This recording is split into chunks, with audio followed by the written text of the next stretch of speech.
You have 68 wins. You cannot 69 Mina. Hey everyone, it is the center of attention, Brittany Brooks, and you are watching Simply Reliable Studios. Come on over, Seth. I'm being. See, earlier I said something stupid to him, and now this is my receipt. Okay. Sabu's just sabotaging you. Yeah. He sure did. Hijacking. Yeah, he's taking over. Hijacking is a better word. You're right. Good luck. Shout out to Simply Reliable Studios making their Symphony debut, sponsoring this match and the entire Dragon Kai demonstration. Heyo, this is Jack Cartwheel. You are watching Simply Reliable Studios. Say his name and he appears. I believe in Noah. I believe in Datula. The Meltzer of the multiverse. I know. Who the fuck wants to compare themselves to another? How much of a mark do you have to be? You couldn't even pick a professional athlete. You went with a fucking journalist? Grow up, man. We just want to say thank you to Simply Reliable Studios for voting us as Tag Team of the Year. Of course. Because you know what they say, right? If you can't swim, you're bound to drown. Tonight, she is sponsored by Simply Reliable Studios from Orlando, Florida. She is everybody's favorite BFF, Izzy Marino.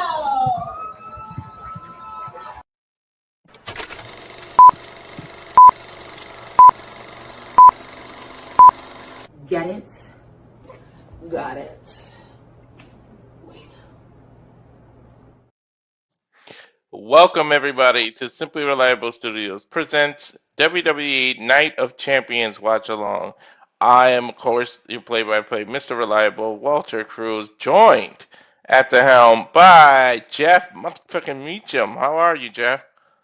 It is way too early on a Saturday to have my first watch along, and since before WrestleMania, but the Saudis will do that to us. Damn WWE. Anyway, I am great, man. I clocked out at like 2:00 this morning at Disney.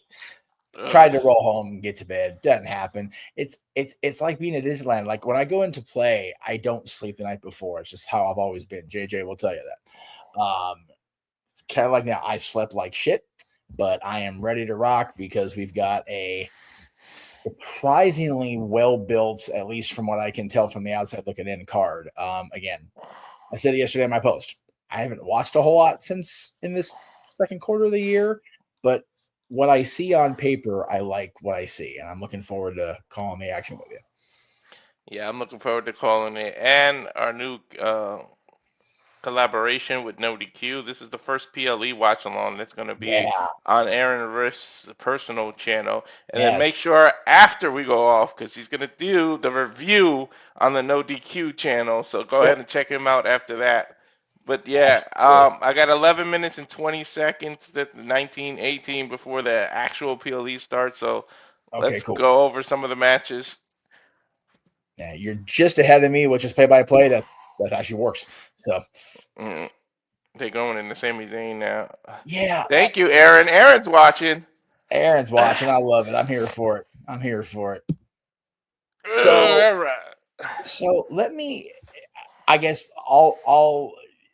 let's talk about this one. Like, I don't know what to think about this. Again, having not watched fully and completely in the last few months, but like, if they're putting this much equity into both Gunther and Sami, and Cody still walks out as champion, does that help Cody or does that just hurt everybody else? You know what I mean? I'm not sure. And the other thing that they keep emphasizing, if you watch SmackDown, is that you will never be champion to Sami. And it's in Saudi Arabia. Like, I don't think Sami loses in Saudi. Well, it's one of those, like, if he was winning and he was still the lovable, plucky Muppet babyface, like, that'd be great. But I honestly would love it if he won as this, like, twacked out like lesser than Sami Zayn. And if he does it in front of the Saudis, that's awesome. Like good on WWE for pulling that trigger with him. I personally would love to see Sami Zayn as world champion, WWE champion, whatever you want to phrase it. And yeah, he has lost in Saudi before. So oh yeah, he lost to Drew. That's right. Yeah. Which again, there's another guy that shouldn't be losing championship matches, but I'm a book in the territory. So, but this one definitely intrigues me, but I think it intrigues me for all the wrong reasons. Like there's been so much. This is why I don't like triple threat matches, generally speaking. I'd rather keep my original plan of having Sami win the Rumble in Saudi and win the title at Mania in Saudi next year. Yeah. Which is that, but yeah. Triple threat is the factor because you can get away with having the Golden Boy lose the title with not being involved in the whole pin or submission of the match. So and that's fair. My whole thing with Cody now, as I have been, kind of looking on the peripheral, is this what we're doing with Cody now? He's just going to be Hogan and drop the title a little bit and then come right back to him. Like, is this the future for the real American, but it's now the American Nightmare? Very, very curious on that. The real American Nightmare. Yeah, I mean, I'm waiting for him to add, a tinge of yellow to his red, the red on his gimmicks, and start coming out doing this shit. Waiting for it. And I miss Hogan. I'm one of the few, but I miss Hogan, so why not? But yeah, okay. I was mentioning it when we were going on the air. Like, I'm not a fan. I like Big E's suit, just on the Big E, dude. Joe Tessitore's outfit, like the Miami Vice stuff, doesn't usually work on. For most people, it's working for Joe. I will say that. He could have went a size bigger though. Yeah. I mean, like we don't all have to try to have Vince McMahon size chest and like have a size on. I mean. Mm-hmm. Anyways, let's get more. I can't stand. Like he needs to just go away. I can't stand him at all. Never have liked Peter Rosenberg. Yeah. But whatever. I'm not booking the place. I'm just, I'm just doing a alternate commentary. I didn't mind because I lived in Connecticut, which in New York's right there, so I listen to Hot 97 a lot. So I didn't mind him. It's so funny to think about how radio would have gone if things had been different. Anyway, I'm sorry. Well, we also got the Queen of the Ring finals with Io Sky versus, I hate to say this, the person who already has the freaking other title. Hey, Liv Morgan in the finals. Like I don't know. As soon as they saw the bracket, it would already pissed me off because why is the champ involved in the damn tournament? But we're here. We got to deal with it, baby. That's what producer man JJ thinks. He Liv did. Belts. I'm gonna go with Io. Hopefully, I'm right. But I did say on No DQ review a couple of weeks ago that I feel like they have, because there's no money in the bank and they don't have that in case of emergency break open glass, they can have Liv win and say, why do we have to wait till SummerSlam, challenge Rhea and beat her if Rhea's injury is that bad? Yeah, and they just showed that both tournament finals are going to be on ESPN, like the free hour, which I find fascinating. They're opening the show with the tournament finals. I have no idea. Why can't they just book King of the Ring again, all in one night with a couple of titles in between? I know you have this 5 thing, but you can have the all in one night, and in between each match have a title. Have the Intercontinental title, have the women's title, and then have the WWE's title there. Yeah, and yeah. Oh, you're live? Sorry, they were just showing Saxon. Hi there. They were just showing Saxon. His suit's obnoxious. Everything he does is obnoxious, though. Well, that's fair. They need to bring a Shut Up Saxon T-shirt back just so I can buy all of them. But yeah, his pocket square and tie they really bug. Anyway, the tournament being in the opening hour lends major credence to the theory of Liv, quote unquote, cashing in her title shot today. And yeah, I agree with Charles. The fact that they're not having the tournament finals on pay-per-view, PLE, whatever, Jey Uso winning this tournament because of shenanigans, not tonight's shenanigans, but today, this morning, is worrisome. People are really up in their shit about Jey Uso. Like, he actually commented on it himself. I just find that fascinating. But again, I cannot stress enough.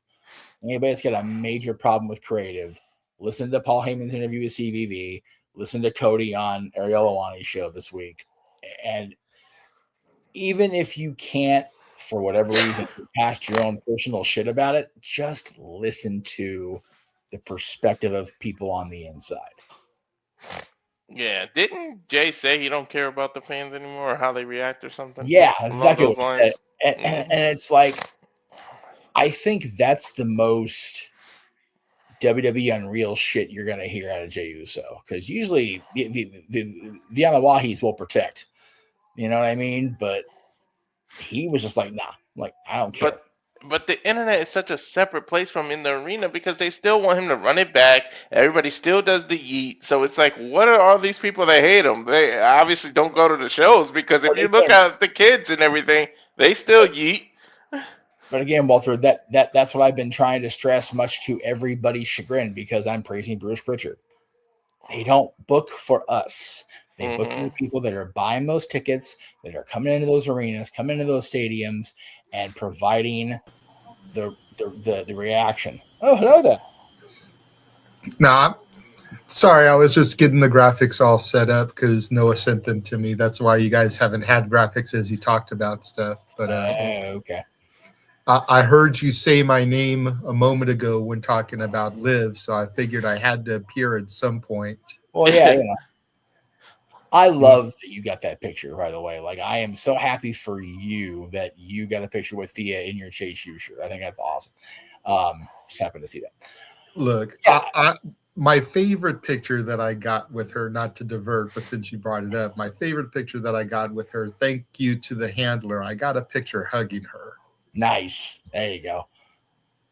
Because of how much that moment meant to me. And you know that even though you weren't there, Walter knows that he was there. So, yes. Yeah, I've got a picture actually hugging her. I love it. Yeah, I was shocked she was a hugger because I went to go reach for my hand and she hugged us. I was like, oop, I was trying to be respectful. She still has that youthful energy. I mean, she's just 21, 22? Mm-hmm. Yeah, she's still got that youthful like energy. Like she's still very cool with people. She ain't all freaking 40 plus like us and jaded about every goddamn thing. Because Alicia Taylor is like, you can't shake her hand and you got to be on her left. Although she opened up and was fun because I had her microphone and I said, well, here, I'll make you comfortable. I gave her a microphone and she laughed and took the picture with me. Alicia definitely comes off. And I haven't met her, but she definitely comes off as she's got her hey, we all have to these days, man. We all got to have our like, okay, no, this is how we're doing this. But the reason I popped in here again, you said my name when it came to the Liv. I've been saying it to anybody that'll hear me for a moment here. And again, we don't like to give credence to rumors unless things get turned into factual. But if you believe the reports, Liv is only even in this tournament because Stephanie Vaquer got injured. Yep. And they wanted to keep her relevant and on TV doing something meaningful while Stephanie was out. Mm-hmm. I believe that it was always the intent to have Io win the tournament, face Rhea at SummerSlam, and Rhea finally get her victory over Io. But now Rhea is injured. Severity unknown. Yep. I think at some point in the tournament, Roxanne or Raquel were supposed to eliminate Liv, set up that match come SummerSlam. Mm-hmm. But we need star power on the PLE. So when Rhea went down, now Liv has to move to the finals. Yep. Well, if Rhea's injury is severe enough, we can't wait on Rhea to do a match at SummerSlam. Liv is over in Saudi. She won the Rumble in Saudi. She won the Crown Jewel Championship in Saudi.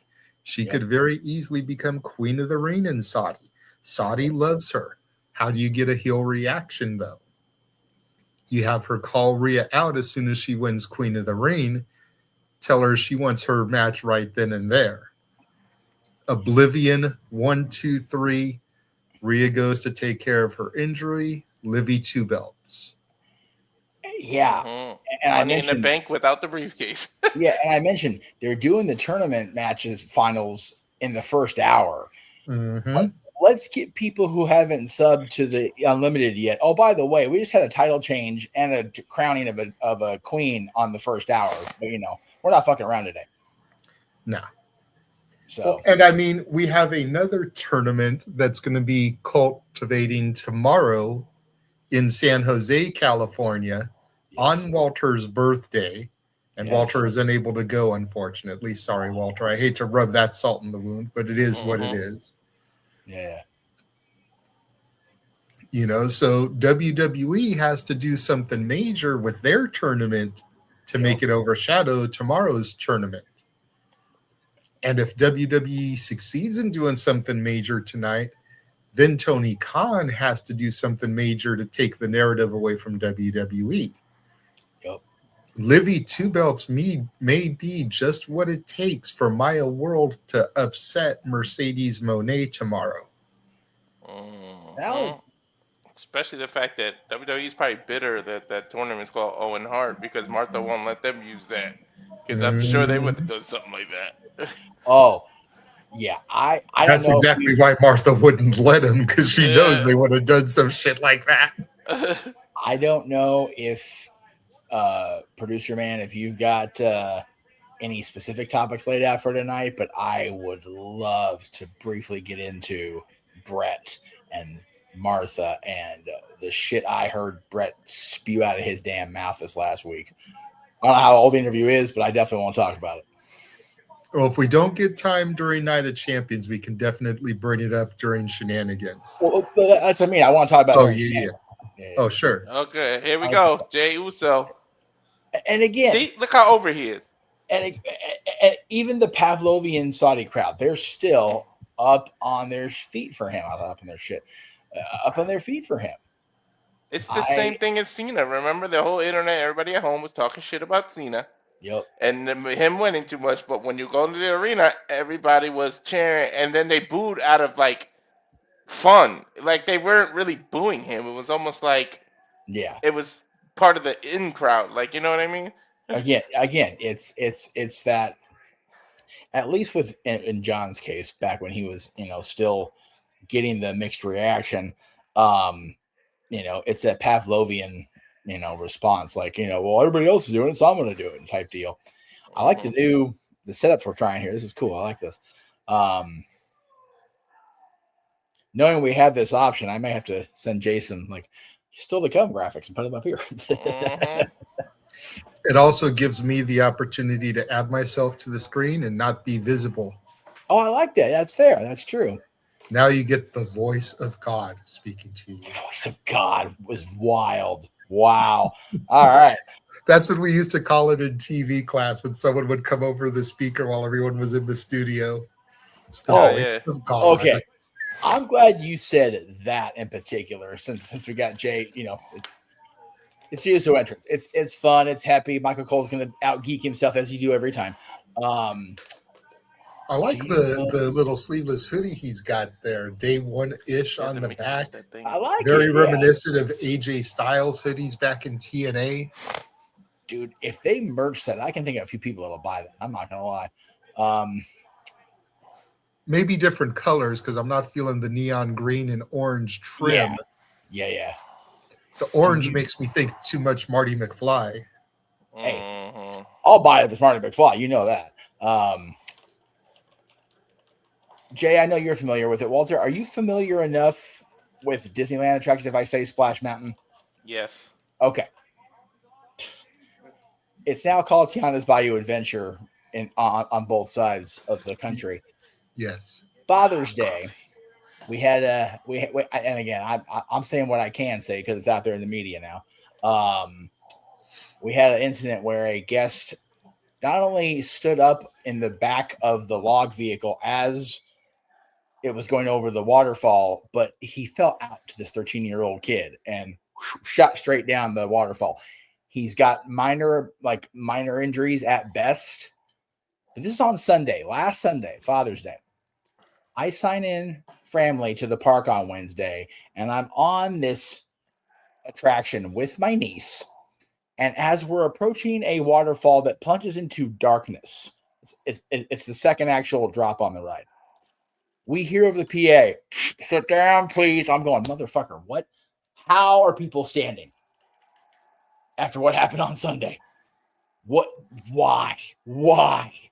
Sit the fuck down. That truly is the voice of God, though, because it'd be like, oh shit, they're watching me. If you are the one that stood up. Yeah.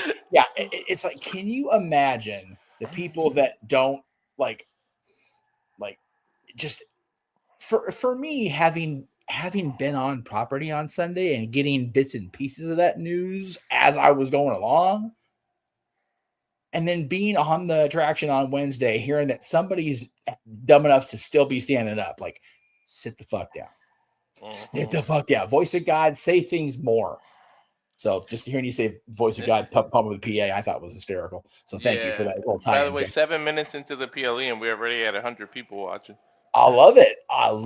Again, I say it every time because I come back to it frequently now, but I sit back and I just am so happy for and proud of you guys for the continued efforts, man. All those awesome little promos in the beginning to introduce the shows that everybody's, welcoming us to our to you guys' presentation. I think it's so cool.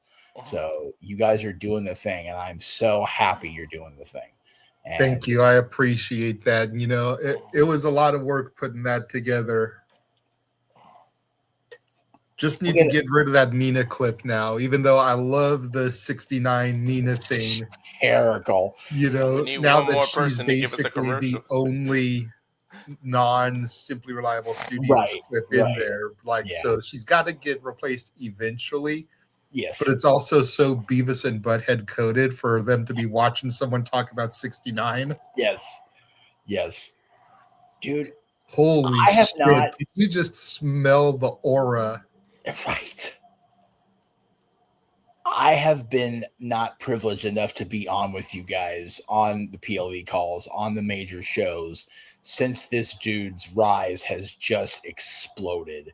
But I take no small amount of pride when I remember the first time we were on a call for NXT when this guy showed up, and I said, bad motherfucker. And my God, have I not been Nostramatus? My goodness. Dude, the last time I witnessed electricity like this, like live in person in an arena, was Valentine's Day 2011 when The Rock came out to announce himself as the guest host of WrestleMania. He's like legitimately just listen to that noise, the electricity, and there is not a shred of doubt in the eyes of Obafemi. He is focused, he is determined, and he is taking every ounce of it in. Yeah, and Paul Heyman even mentioned him as the future. Seriously, again, I'm gonna say it till I'm bluer in the face than my shirt is blue. Y'all need to listen to Heyman on CVV this week, man. It's 2 hours, but it flows like 10 minutes. I watched it. He mentioned him, he mentioned Javon Evans, and he mentioned Trick Williams. Heyman again doing Heyman things, not putting himself over and just talking about what is, man. What's up, Mikey? This is so this needs to be king over, but the question is, did Brock Lesnar make this flight? Right. I was gonna say how big was that giant sneak in the cargo load? You know what I mean? But yeah, check out the Fireflies. I dig that. I was talking what was I talking with about Bray? Fuck. So much has happened in this last couple of weeks. I blur people together. For real. Like it may have been Teresa, but just how so unfortunate it is that Bray passed away, because I really think that for all the people that are bitching about the lack of creative in the company currently, God, Bray's character would just lean so much into different. And I would love to see what Bray Wyatt or The Fiend or some facet of both would do right now. I would love to have seen him and his brother been tag team champions together. Yeah, and God, the fact that they gutted the Wyatt 6, it's to y'all's benefit, let's be real, but it's definitely interesting to think about. And again, they got it in the lower part of the screen. The show itself is starting at 11 a.m. Pacific, 10 or 2 p.m. Eastern. What we're seeing here, the King of the Ring final, is on the opening free hour. Yep, Jay goes to punch Oba. Oba threw his ass in the corner. It is wild, though, Jeff. Not to cut you off. Oh, you're good, man. You're going to play by play. You're doing your job. A couple of right hands, Jay. Does his little slick. He mixes breakdancing with a rock spit punch, by the way. All family stuff. Yep. And Oba just took it. Shoulder tackle. Jay goes flying.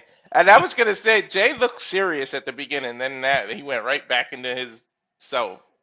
I don't think Jey Uso knows what Jey Uso wants to do with Jey Uso. The hell with creative. Like, you know what I mean? You know what I mean? Like, you know what the fuck he wants. Yeah, a freight train just ran at Jay. He rolled out of the ring intelligently. Got to give him credit. At least he has some braids. He's like, I'm not taking this. I'm not dealing with this shit. Yeah, no. Well, yeah, I don't want to get hit by the Oba truck. I'm kind of good. Till Oba just hit him with a double axe handle in the back of the shoulder. And now it looks like he's going to ram him into the rope. Jey Uso able to slide off his back and roll into the ring. That's that veteran instinct, Jey Uso. Tope Suicida almost tripped on the damn rope. Thank goodness he didn't. I saw that too. I was like, oh, geez. That goes for it again. That time that was clean, but he did a shoulder tackle that time. They got a Club WWE shirt in the middle turnbuckle. God, logo in the middle turnbuckle. God damn it. Dude, Club WWE keeps emailing me. I had to block him. Like, I don't want to. There's not enough perks to grab my attention. If you have a WWE.com, like when you order merch account, they email the hell out of you. Oh, yeah. Yeah, I haven't bought a WWE shirt since before WrestleMania. I'm kind of avoiding it like the plague. Yeah, I'm just too broke, but nice shoulder tackle breaker by Oba. It helps. I got shirts I would get. The last one was Danhausen, but I got stuff I want to buy, but just too broke. I only have this new shirt because we had it on sale at our team store for $2. Yeah, cast members. Company D, man. $2 70th anniversary shirts, dude. Get yours. Oh, you got a bunch. Oba just literally launched Jay into that other corner. Jay had no chance of even staying in there. Oba's like Oba almost seems like reactionary, not the usual just straightforward Oba Femi. Like he's just pissed off. Well, JJ has said it. I've said it in the past. If you watch 2002 and look at Brock Lesnar's trajectory, King of the Ring was one of the things that he got before he stepped in the ring with Rock, coincidentally at SummerSlam, and became the champ. So, is he going to follow the same path? Dude, I think if they want to build to that rubber match, they've got to keep Oba on the trajectory and not give into this some seemingly in built-in desire to have the Anawahis always be on top. Like, nah, man, give Oba his moment here. But Brock might be too jealous of that. Oh, okay. Well, for me, it's like, what in the hell? Oh, he went for the pop-up power bomb and Jay slipped. But why would you sit feeling that the weight is off of your shoulders? Yeah, I was gonna say that was a weird bump to take. Like I don't get that. Okay. It was weird. Jey Uso climbing the top rope. Uso splash! Oh shit, he hit it. First cover, didn't even get a one. Never mind. Didn't even get a one. I mean, he got a one. He got a hand wrapped around his throat. Choke slam by Oba. Cover 1, 2. Jake able to get his left shoulder barely up. That was a long 2. Oba double checking with the ref. Are you sure that's a 2? But yeah, he did lift that shoulder up. Very last second, but he did. Yeah. Look at that. Wow. Take a look at that replay. Oba's almost playing with his food at this point. Right. And it's like, dude, stop playing with it. You want that crown, you got to put him away. We've seen Gunther on a hot streak, and Jey ended up ending that. So, yeah. Oba running into a super kick. He caught him flush on the chin there. Ooh. And didn't knock him off his feet, though. Here's a second one. Stunned. Ooh. Backs into the corner. Still on his feet, though. Ooh, Stingers. Nope. Oh, man. Stinger smash, but he spared Oba out of the corner. Spared him again. Took him off his feet finally. Oba rolled right in the harm's way. He rolled the opposite way because now he's closer to Jey Splash. Ooh. Jey Uso Splash. Can he get a count? Oh, but he's so hurt that he can't count it. Look, he's holding his own ribs. He's exhausted. That's why you shouldn't run your entrance back, because you're gassed before the match. Damn it. Out of line, but not wrong. You're in line. Fuck it. Who cares? Another Uso Splash out of the opposite corner. Is he going to do all 4 corners? Nope. Cover. 1, 2. Kick out by Oba. An emphatic kick out. He's letting him know it ain't just his shoulder. I'm gonna say powerful kick out, but Oba's still reeling. He's still now you got them googly eyes. Maybe not. I don't know. You just pissed off this Nigerian though, because he got that look in his eye now. Why you gotta anger this man? You know this man will eat you alive. Right? What's wrong with you? Uso doesn't know what he wants to do. Oh, the sleeper! This is what beat Gunther! This is what won him the World Heavyweight Champion. Shit. Need to finish my words. Yes.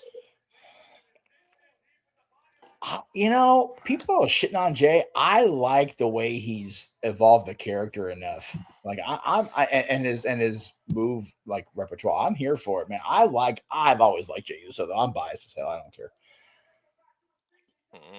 Mm-hmm. Just launches Jey, but he landed on his feet. Super kick. The super kick factory's over.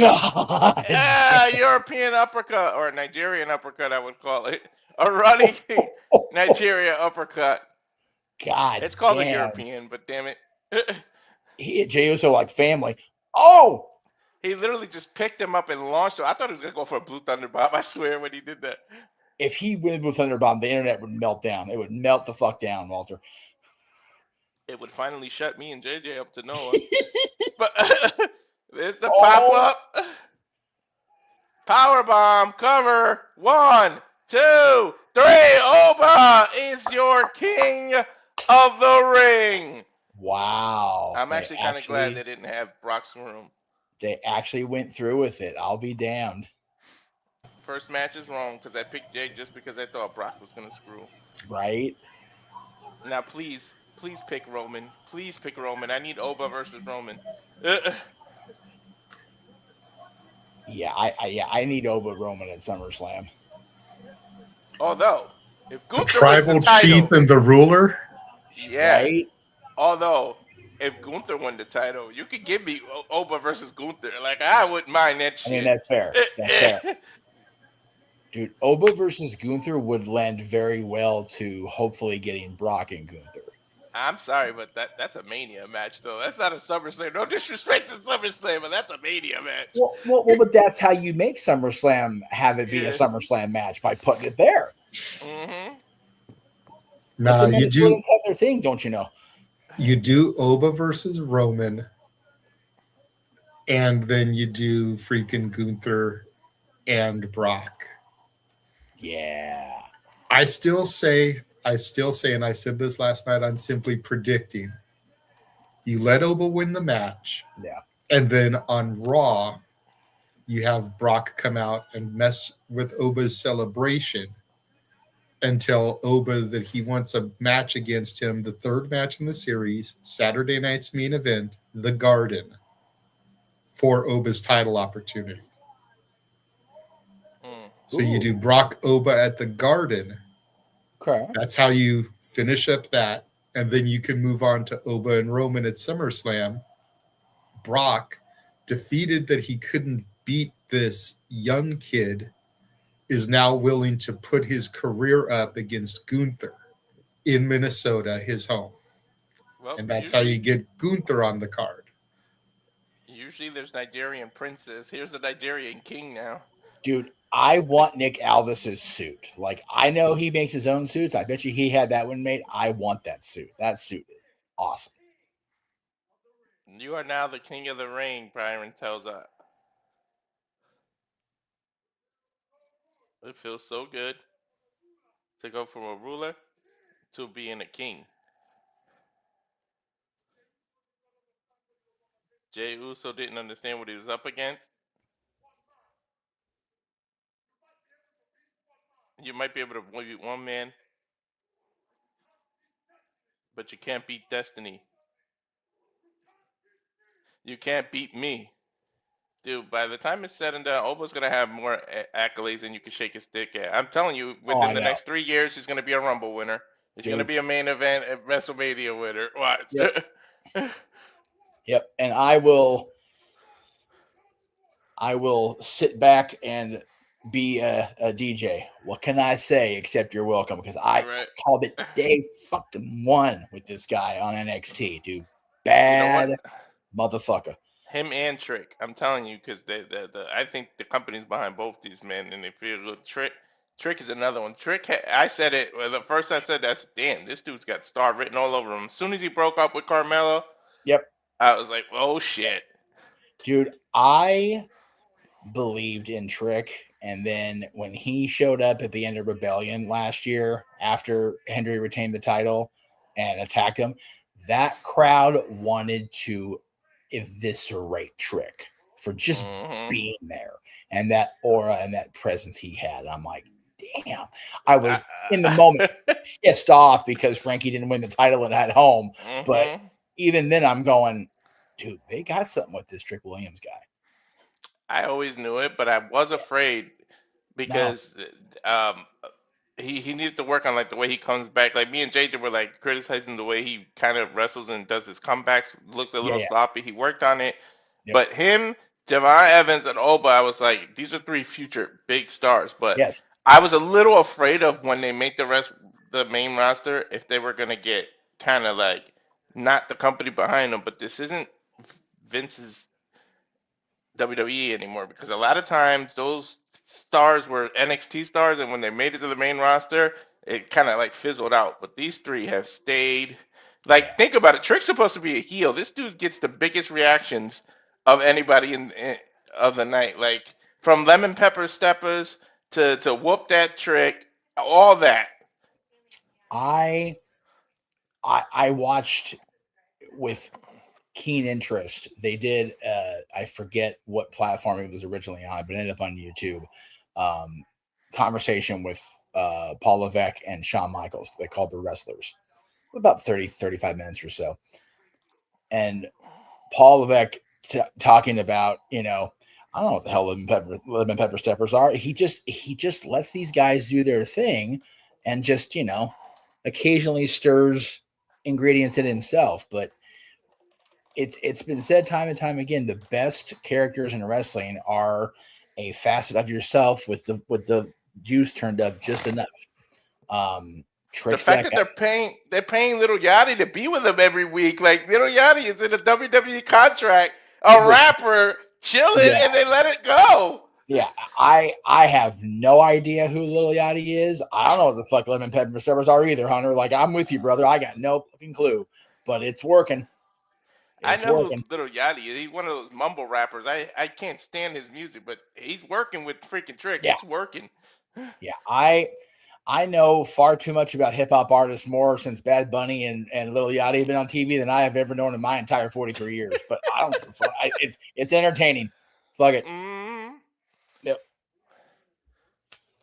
And Lil Yachty's such a WWE fan that was always in the crowd, and he's so happy. He probably might not be getting paid. He might just do this shit for fun. The man's rich enough. Right. Well, you know, I forgot they're doing the Zuffa boxing thing tonight too.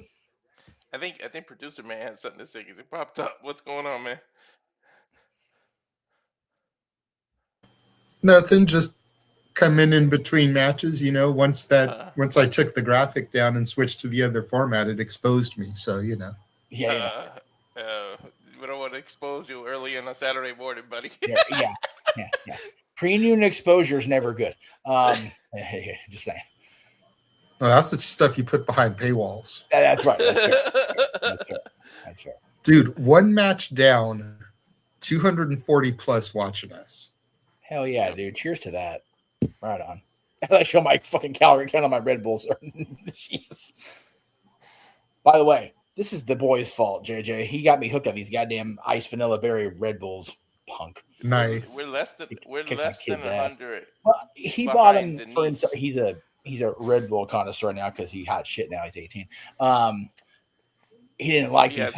Just try it. I'm like, oh, I hate it and I like it. And they're my morning coffee now. So he has wings now? Oh, he's got more than wings than all the goddamn Red Bull he's been drinking. Oh my god, have you guys heard what? This is how stupid we've gotten in America. I don't know if you guys noticed. You notice that Red Bull says gives you wings and they have 3 eyes in it now? Yep. That's because somebody jumped off a bridge after drinking Red Bull and tried to sue them because saying they didn't get wings. Do you see how stupid America is? Stupid. Yeah, that same kind of. And again, I think the kid that stood up on our attraction has like some kind of special need or whatever. But it's like the person on Wednesday that stood up after that thing happened. Like it's that kind of people. That's America, folks. People like that are why Bill Engvall did the warning signs skit. 100%. Here's your card. Every single label on any product that could be mildly toxic that has that little label, it's because of people like that. Because some dumbass did it. Yeah, exactly. Some dumbass drank the freaking Drano. We know somebody chew Tide Pods. I was gonna say we know. Goddamn, I'm trying to be all. We know people ate these motherfuckers. Like we know what happened. So it's like those are the kind of people are the reasons why there's instructions on fucking Band-Aids.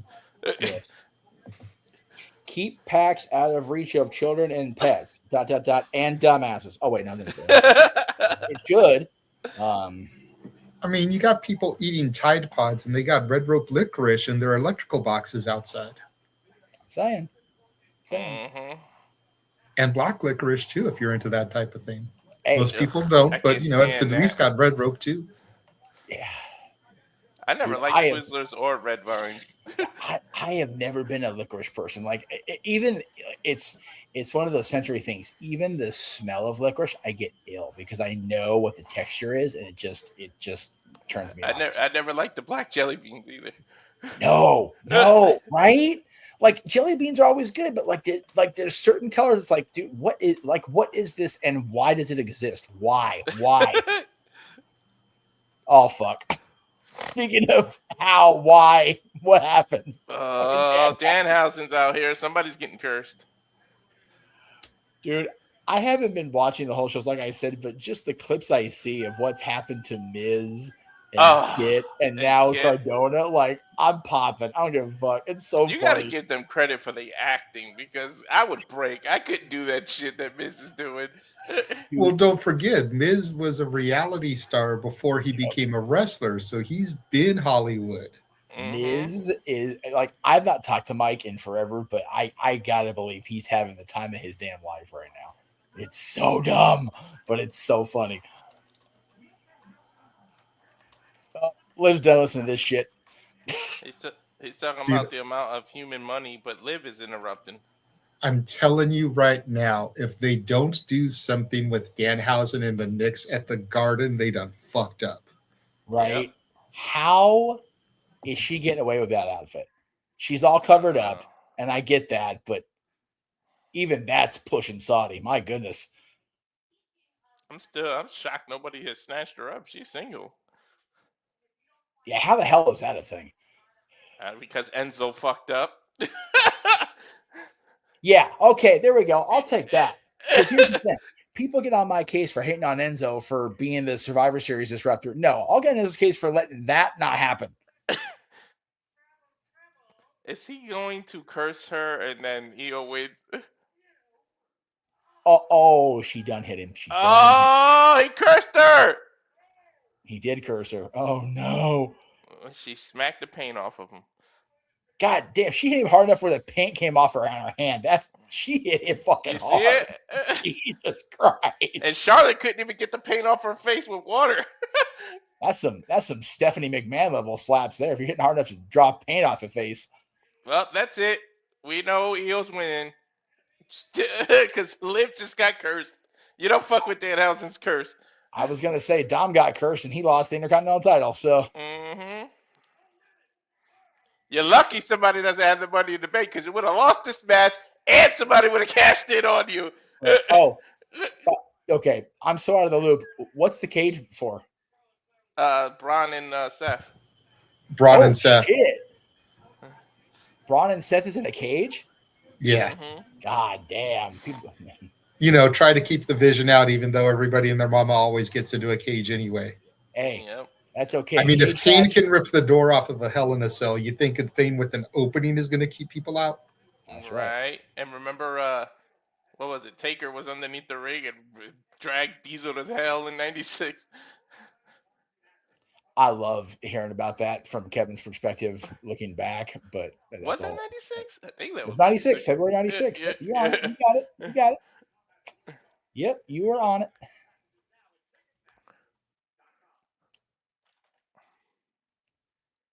Yeah, Kevin's talked about Brett's refusal to let him stick the power bomb, even in defeat, was the final thing that made him go, I'm leaving. I'm going to WCW. Mm-hmm. Even with the wanting to stay in WWE, Brett's refusal to even give a little bit, he was like, all right, fuck this, I'm out later. Yeah, well, Brett was the first to have a guaranteed contract. Didn't they try to give him a 10-year contract and then Vince tried to back out of it? So that was after that. The first guaranteed money contract that I'm aware of that was issued by WWE was actually Mark Merrow. Oh, yeah, that's right. When he came over. Mm-hmm. When he came over. And then Pillman got the big press conference. He got a fat guaranteed contract, even with his ankle fucked up like it was.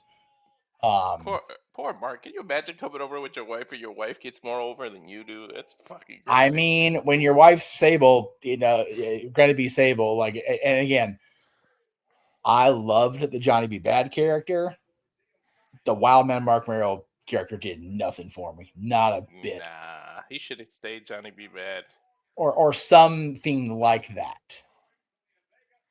But, yeah, Mark hit a ceiling in WCW. That's why he left.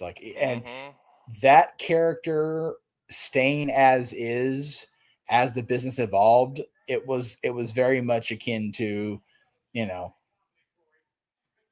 Steve Austin not realizing what was inside him until he got away from WCW. So, but I digress. Lucky that didn't happen now, because they would have involved Marty McFly. They would have been at concert, Johnny B. Bad. They would have did all that celebrity shit now. Hell, hey. Well, yeah. I mean, there's only so much you can do with the celebrities. Yeah, but yeah, I'm here. I'm here for all the crossovers. And again, it's still crazy to me. We're having both tournaments end before we go off of free TV. Yep. If you got regular cable, you could be watching it, or even Sling TV, you could be watching this right now. Yeah. But how cool is it that we're doing a WWE call and the people are watching on ESPN? I still pop for that so hard. Mm-hmm. I think it's so great that ESPN, the sports network, is covering WWE. I know. I think that's great. But yeah, how is Liv getting away with this outfit in Saudi? What's happening? Like, Jesus. I don't know. Eels isn't bad either. No. I think they're starting to, like, they're going to keep pushing to see how far they can get away with outfits. I mean, they're both still technically completely covered up 100%, except for, their facial expressions and their hands. But, yeah.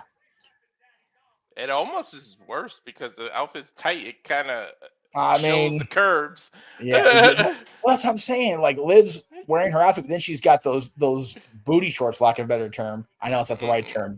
I'm not a fashionista. Don't at me on that shit. But yeah, she's got those red shorts that are definitely hugging her butt, and it's like, how, like, where's the line? Like, I think they was just gonna keep drawing. Oh no, hell, look at the ref. Shit, she ain't even trying, and look at her. No, and Charles makes a good point. It is so hot right now back there. I know. So they gotta find a way to be comfortable and still not, break government regulations. You know what I mean? Head kick missed. Liv off the rope. Jumping her and Karana by Liv. Look at Liv opening the repertoire. I love it. She's still young enough where she can pull off, stuff like that, and not have her body betray her. Splash, rising knee, but she has been injured, so yes, quite a few times. Now she's just stomping EO in the corner. God damn. Please, why are they doing that with the camera? Don't do that. Right. For what it's worth. Was the EO on the low did her thing while she was getting stopped? She did. I wasn't gonna say nothing, but yeah. Yeah. Bounce her up the rope, up and under the clothesline. EO with the cartwheel, some backflips. Took out her knee from underneath. And a face forward drop kick by EO, getting momentum now. So my clock's at 2:37:08, 9, 10. I'm at 15. Okay. I'm just behind you now, which is fine. Yeah. I'd rather be behind you than ahead of you. Liv running into the corner, up and over by EO, ducks under the clothesline, shoulder tackle from the outside, knocks Liv off her feet. Liv is definitely wearing that outfit. I'm being a little distracted. Yes, she is. Yeah. Ooh, these stomps by Liv. Ouch. She sure told the cameraman to move. Yeah. Get the hell out of the way, cameraman. Move. Throws EO but she blocks it, turns around, elbows her. She's telling the fans to help her up. EO's involving the fans, asking. Only one fan understood the assignment that she was asking, help me. Oh, I thought she was going to do a somersault. She turned around, splash. Literally, she was asking fans, well, help me keep my balance, and only one person understood the assignment. So that's my biggest critique with EO is when she first came in, and again, I'm critiquing women's wrestlers. This is what got me in trouble 10 years ago, or 15 years ago, whatever it was. Like, when she first came in, she was so fluid. It feels like to me, especially in her matches, that they're trying too hard to have them do the crazy moves, the flippy floppies, just wrestle. They're not making it look natural, like she's just trying to appease somebody above her head. No, and again, I don't disagree with that strategy in and of itself, but it looks so much less fluid with each passing time that I see EO. It's like they you have to live up to your Queen of the Sky and keep doing high flying moves. Yeah, just let it be part of the match. I know what you mean. Yeah. Thank you. Oh, she can go from Queen of the Sky to Queen of the Ring. I just thought about that. Yeah. Being a genius of the sky is fine, but Queen of the Ring definitely holds a little bit more water. Oh my God, Liv choking her and dangling her off the rope while she's sitting on the top turnbuckle using all the 5 count. See, I liked it. She was choking her, but Liv wasn't dangling the whole time. That to me is dangerous. But she had her feet on the rope. So X Factor off the top rope. Cover 1, 2, kick out. Now just Ground and pound from the top, hitting any part that Io lets her. She hit her in the chest, the face, cover. 1, 2, please do the. God bless cameraman. It's like, Liv, you already dressed enough. Like, let's not have the sexy covers too. Can we calm down a little bit? Calm down. Yo, Liv, what's her name? Rhea has been doing crazy covers too lately. Well, when she's not getting herself hurt. Uh-oh, 3 amigas. It's amigas, Michael Cole. These are women involved. God damn it, Michael Cole. That's why Walter's calling this. Does the Eddie. Oh, Rising in Saguri. Ow. Dude, she two. ate that Shining Wizard, dude. Dude, Io looked a little out of it. Her eyes rolled in the back of her head. Dude, I think Liv's knee caught her more flush than they realized. Yeah, and now Liv choking her. Liv is getting a little too overconfident, and you gotta. Now I almost forgot that she was cursed too. So. Okay, Yeah, she just choked Io and rubbed her chin on her head to add insult to injury. That's a heel, man. That's a heel. I love it. I love it. It's the little things. Like, she's trying so hard to make sure the fans like boo her. Like, I love that. I love that about her, that she's like, okay, she can appreciate the cheers. Like, no, I'm the bad guy. Like, boo me. Like Jade does. Jade does not interact with fans unless you're a kid. Yeah. She believes in kayfabe. Now exchanging. I don't know if you want to get into a kicking fest with Io. Yeah, no, you're gonna lose. That's Up and over, grab, head for the air. Come on, ref. Throws Io into the turnbuckle, kicks. Liv got caught running in. Way too much telegraphing here. Oh, yep. Forward see? drop kick. Oh, she caught her. I thought she was gonna try the damn. walls of Jericho, but she's just stomping her.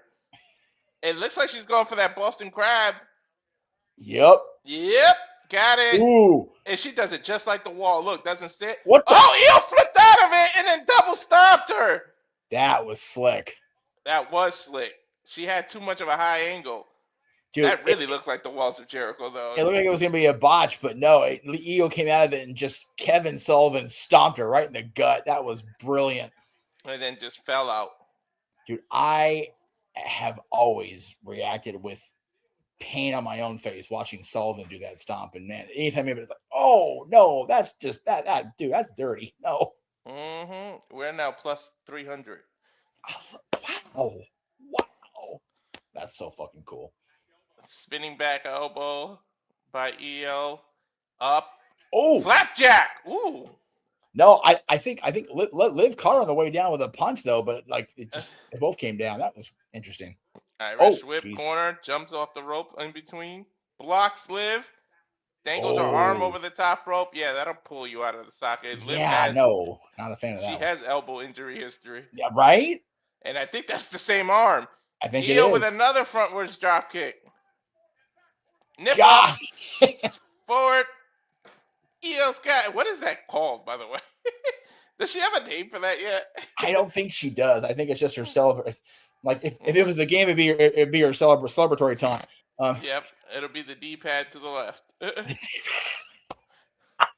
Her taunt. Right. Oh, Meteora. Damn. Trying to get Liv out of the corner. Too much time. Cover 1, 2. It looked like they didn't know what to do. Yeah. Too much time.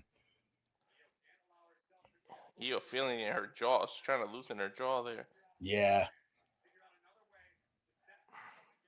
Referee said something to Liv. I think maybe time or something. Double underhook. I thought she was going for a tiger bomb. Liv rolled over with a backstabber, but that was unintelligent. She kicked Io out of the ring. You can't cover. Although you can go for a count out, and Liv is the type of person that would take an easy way out. Hell yeah, dude. Any means necessary. Oh Liv my! Diving. Ooh, Io caught her on the way in with an elbow. Damn. Now both competitors on the outside. Io's gonna do a moonsault. She's gonna bounce off the ropes. Oh, beautiful moonsault, and actually got all of it. That was one of the better, I say, moonsaults I've seen in a long time. Yep, Liv didn't really have to catch her. She really Nope. got caught. Oh, she hit it. Nope. Dragged Liv into the ring. Roland, the referee, is communicating with Liv. I think they're over time or something. Something's up. Yeah. Oh, man. Oh, double underhook backbreaker. Cover. 1, 2. Liv kicked out. Liv barely kicked out, though. Yeah, she did. Yeah, she did. Oh, my God. She hit her with the shins, with the legs, and her body on that moonsault. Damn. And again, you got to wonder, when's the curse going to overtake the women's world champion here? I've been thinking that the whole time. Oh, as she launches, no. Oh, uh-oh. I think Io just hurt herself. Liv pushed Io off of the corner, knocked her down, and she landed on the steps really bad. Really? Yeah, she landed hard. Oh, man, you see it right there. Oh, yeah, right in her ankle. Yep. She landed hard, flat foot on the steps, and Liv's knee is just all over the place, and now Liv's taking all over the place. Yeah, Io could have hurt her ACL landing like that. Yep. Right now, it's a hell of a sell job that we know of, but oh no. Yeah. Uh-oh. Single leg crab now. Dead in the middle of the ring, nowhere near the ropes. Dead center. She's not going anywhere.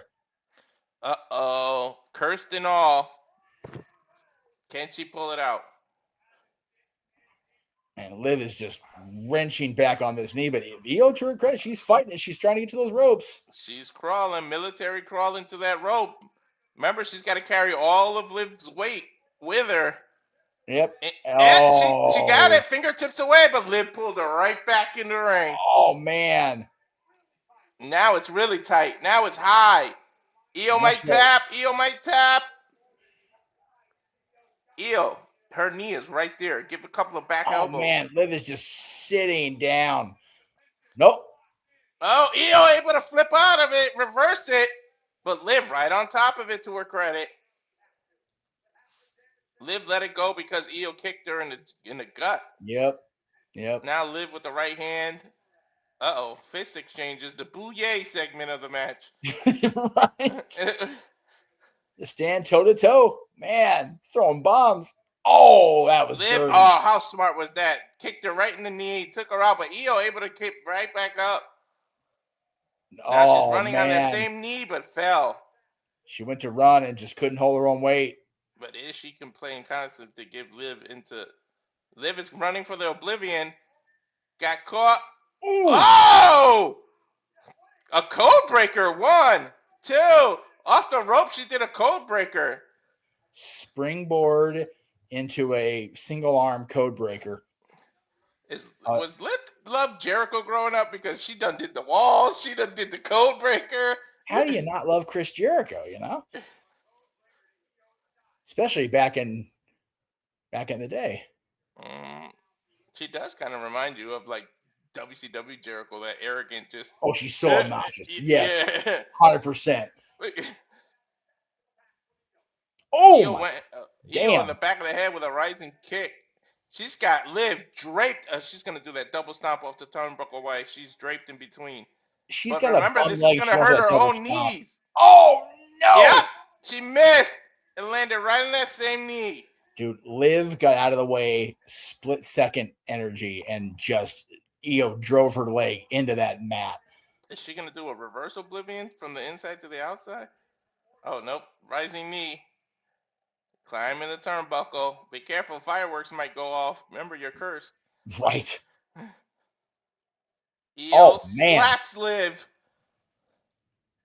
Just a shot There's to no the way throat Liv can almost, win looked because like. then you took everything out of the curse. Spanish fly! Off the top rope! JJ. Over Going the for it. moonsault!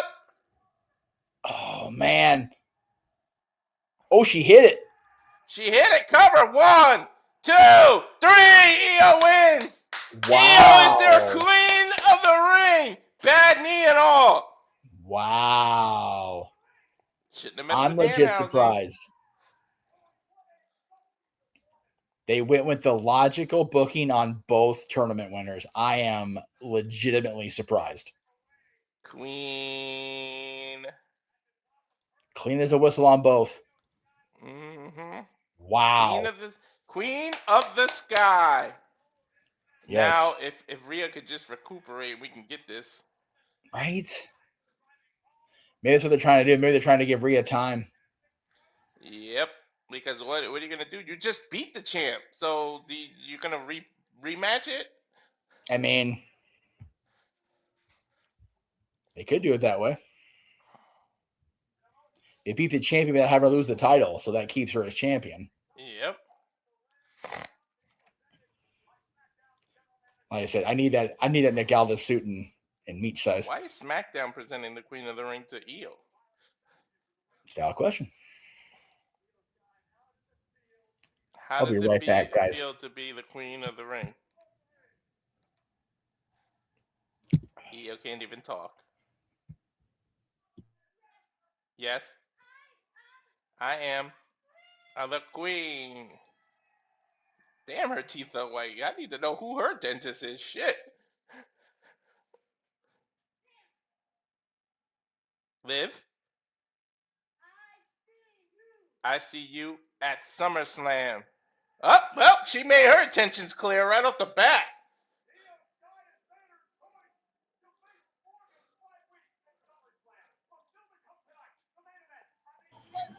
I mean, she just beat the champ, and the champ is cursed. Like, you know, I would go after Liv too.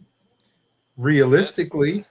And didn't Judgment Day just try to pay Danhausen for something? You better try to pay the uncursed Liv now.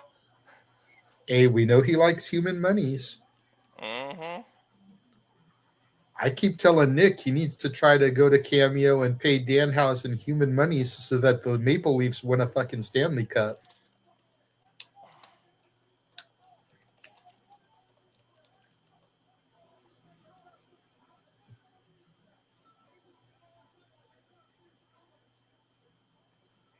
True indeed. Next year will be 60 years since they won one. Damn, that's more than the Knicks. Jeez. Yeah, the Leafs haven't won a Stanley Cup since the league expanded and the LA Kings became a team in 1967. Damn.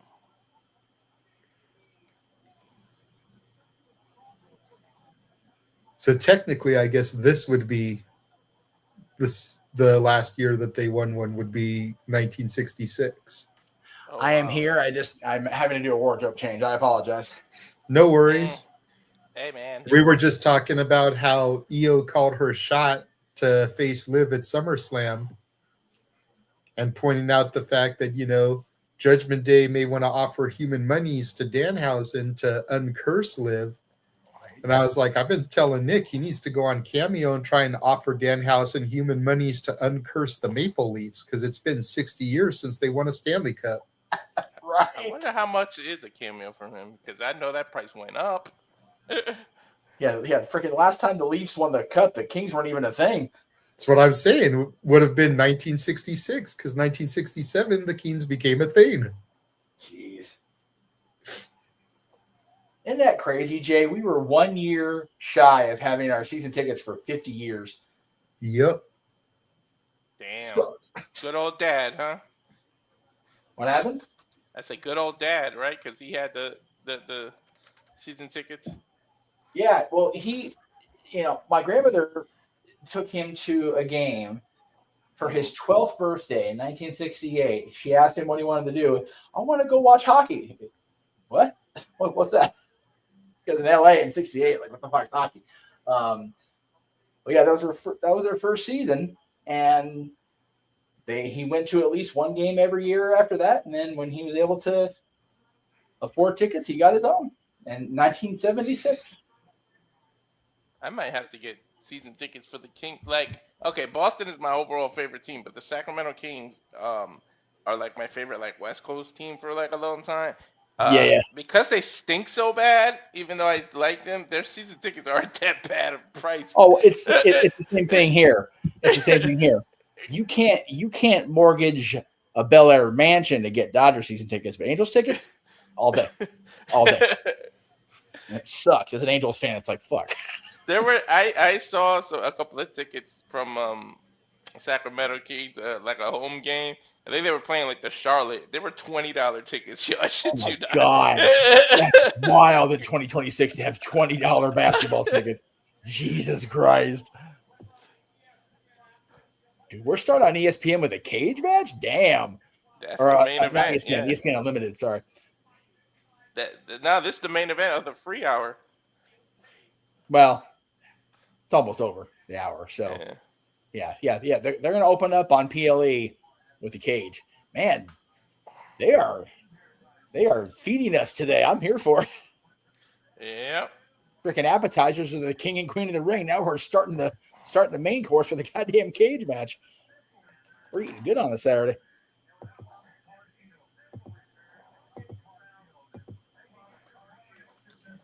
Yep, all the people that want to downplay WWE in their presentation, it's like 2 tournament final matches and a cage match to start off our pay-per-view. Yeah. And it doesn't feel like it's not organic or like being forced. Yeah, and this is really the only commercial we've had the whole hour. Yeah. Yep. They broke the 5-match thing. There's So- gonna be more than 5 matches technically. Okay, so this isn't UFC. What is this they're advertising here? I don't know. I've got a Honda commercial. Okay. Me too. And with Cena's We've all voice. got different commercials. No. I got John And Cena that's talking odd about Honda. because we've got me and Walter have a Honda commercial and Jeff has something different. And me and Jeff are actually closer to each other. So you'd think we'd have similar market ads. Yeah, I've got it was an advertisement for PFL, like Pro Fighting League, I guess so. which is odd to have a non UFC octagon style fighting advertised during this show. Like their partners. Fair, but UFC is also through Paramount. That's the other valid. league may be an ESPN thing. That's valid. PFL may be in okay. That I didn't think about that. I've seen Well- AEW commercials during WWE stuff. Well, On that's on TV. That's a whole other, Yeah. Well, Yeah. look, we've still got 2.5 minutes in this commercial break. Let's go ahead and take a minute, run our watch along trailer. We'll still Okay. have like a minute. We'll be right back. And now for a taste of things to come.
That's right. All the professional wrestling and more here on SRS Studio. And the 311 of you watching, don't forget to like and subscribe on the YouTube channels, please.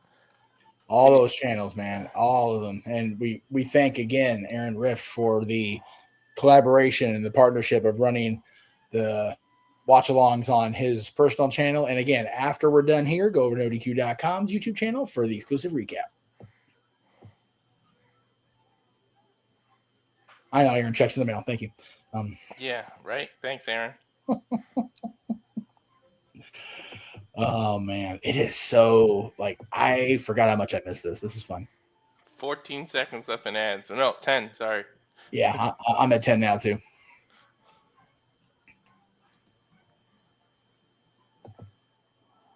For the main event, Seth and Bron. You know what's interesting? Bron changed his Twitter handle to his real name. Really? Yeah, it literally says Bron Steiner now. Interesting.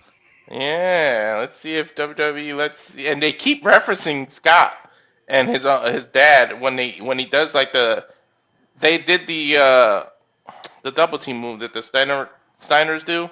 He did it to retain the title, and they keep referencing the Steiner brothers a lot since Braun. So I want to see that, but I wouldn't do that unless you're doing a face turn. Then change his name. Yeah, that's fair. But yeah, you guys are absolutely right about they're showing the commercial for Fanatics Fest coming up next month.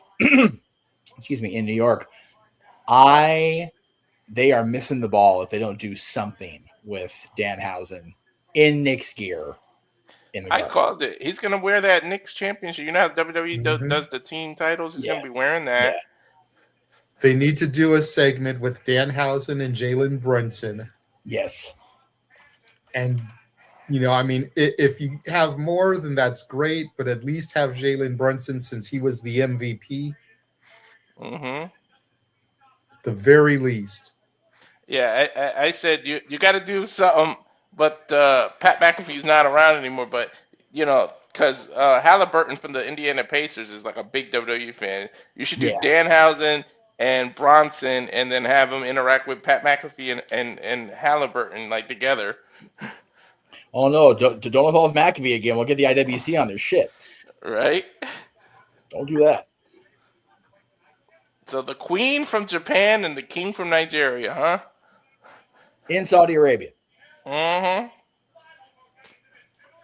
Okay, is it just me, Jeff, or does Jude bear a slight resemblance to one Sasha Derevko? Yeah. I wasn't going to say it out loud, but yeah. And a little bit of Seth. A lot of bit of Seth. And here we go, the Night of Champions theme song, the song they were going to give to Cameron Grimes, To the Moon. Right? That's crazy. That was another good interview, too, watching Trevor Lee and Duke Hudson. Hanson now. I'd forgotten all about Cameron Grimes, so you said that right now. I feel bad. Dude, I know he's not high on your list of people anymore, but you need to go to the MLW show from a couple of weeks ago when they had their premiere episode for Fusion. Yeah. Trevor Lee versus Austin Aries. Match of the night. I'm telling you, dude. Yeah. Austin still has it. Whether you want him to have it or you want him to not have it, Austin still has it. And him and Trevor Lee had a fucking banger. I've got no problem with Aries bell to bell. It's just when he starts opening his damn mouth. Fair enough. A lot of companies have issues with him. Well, yeah. Dude, I know this is going to be a cage match, dude. I am here for this shit. Somebody probably slipped under the ring already. Right. The cage is meant to end rival. Can we get these separated from one another now after this, please? Well, Braun's for lack of a better term, I'm sorry, DJ, the final boss of this Vision thing. It's got to be, right? Mm-hmm. If you're facing the main guy that took you out in a steel cage, it's almost like, where do you go from here? Mm-hmm. So this has to be the end of it. Look at the live and loud. That thing, the meter just filled all the way up. Yeah, it did. They are on their feet. Their vocal cords are fully expressed. And yeah, I agree with Matt. Seth's got to be roasting in that goddamn outfit. He probably can't get that jacket off fast enough. Well, he's doing better than the Undertaker there in that Elimination Chamber. hey, that was the pyro guy, and that guy's going to be alive for real. Mm-hmm. It's like, yeah, let's just torch the world champion. Oh, and it's the Undertaker, by the way. Ed Taker told them about it. You're too close. He told them like the night before. They didn't listen. Nope. Yeah, every time I watch an interview with him, he talks about that. You can see his eyeball colors change. He's just so fucking angry. Yeah. I'd be a little pissed off too if I got literally engulfed in fucking flames. Right. Oh, Seth looking for plunder, baby. He looking for plunder, if you will. And he got it. Candlesticks, and this time JJ and I didn't go buy them. Right. As MLJ calls it for GCW, there is some fuckery in the ring at this point. Fuckery in the ring is my new favorite thing now. Oh my God, he's pulling out the wood already. God damn. This ain't Toy Story. Woody! Right. Have either of you seen Toy Story 5 yet? Nope, I'm going to though. Okay. I haven't either, so I'm just curious. Negative. Okay. I intend to. Real life. So real life, that story though. Putting toys down for electronics, because that is show this generation. Right. Oh. No kidding. It is way too real. Toy Story is that franchise that the sequels do not outweigh. Like most people like, all right, enough with the sequels. Like, but Toy Story just hits a home run every single freaking time. You know what? I said that. Okay, so when 4 came out, I'm like, dude, 3 was the perfect ending. Like, what are we doing? And then 4 was good. It wasn't great, but it was very good. And I'm hearing the same things about 5. Like, they had every reason to just be done with it, but 5 made it work. I'm like, okay, I'll see. I'll see. I don't know. I It's can't. one of those, Toy Story 3 is hard to rewatch because I keep fucking crying when I watch it. God. So it's like I 3 don't. just wrecks my shit. I don't like that how bad it wrecks my shit. I'm not okay with it.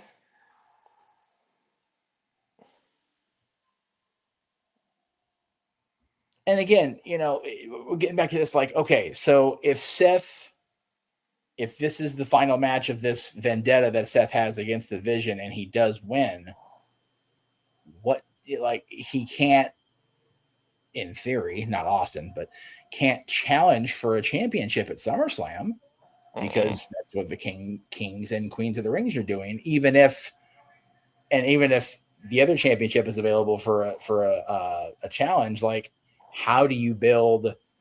I mean, I guess you don't have to build with Seth. He's just like, I want my title back.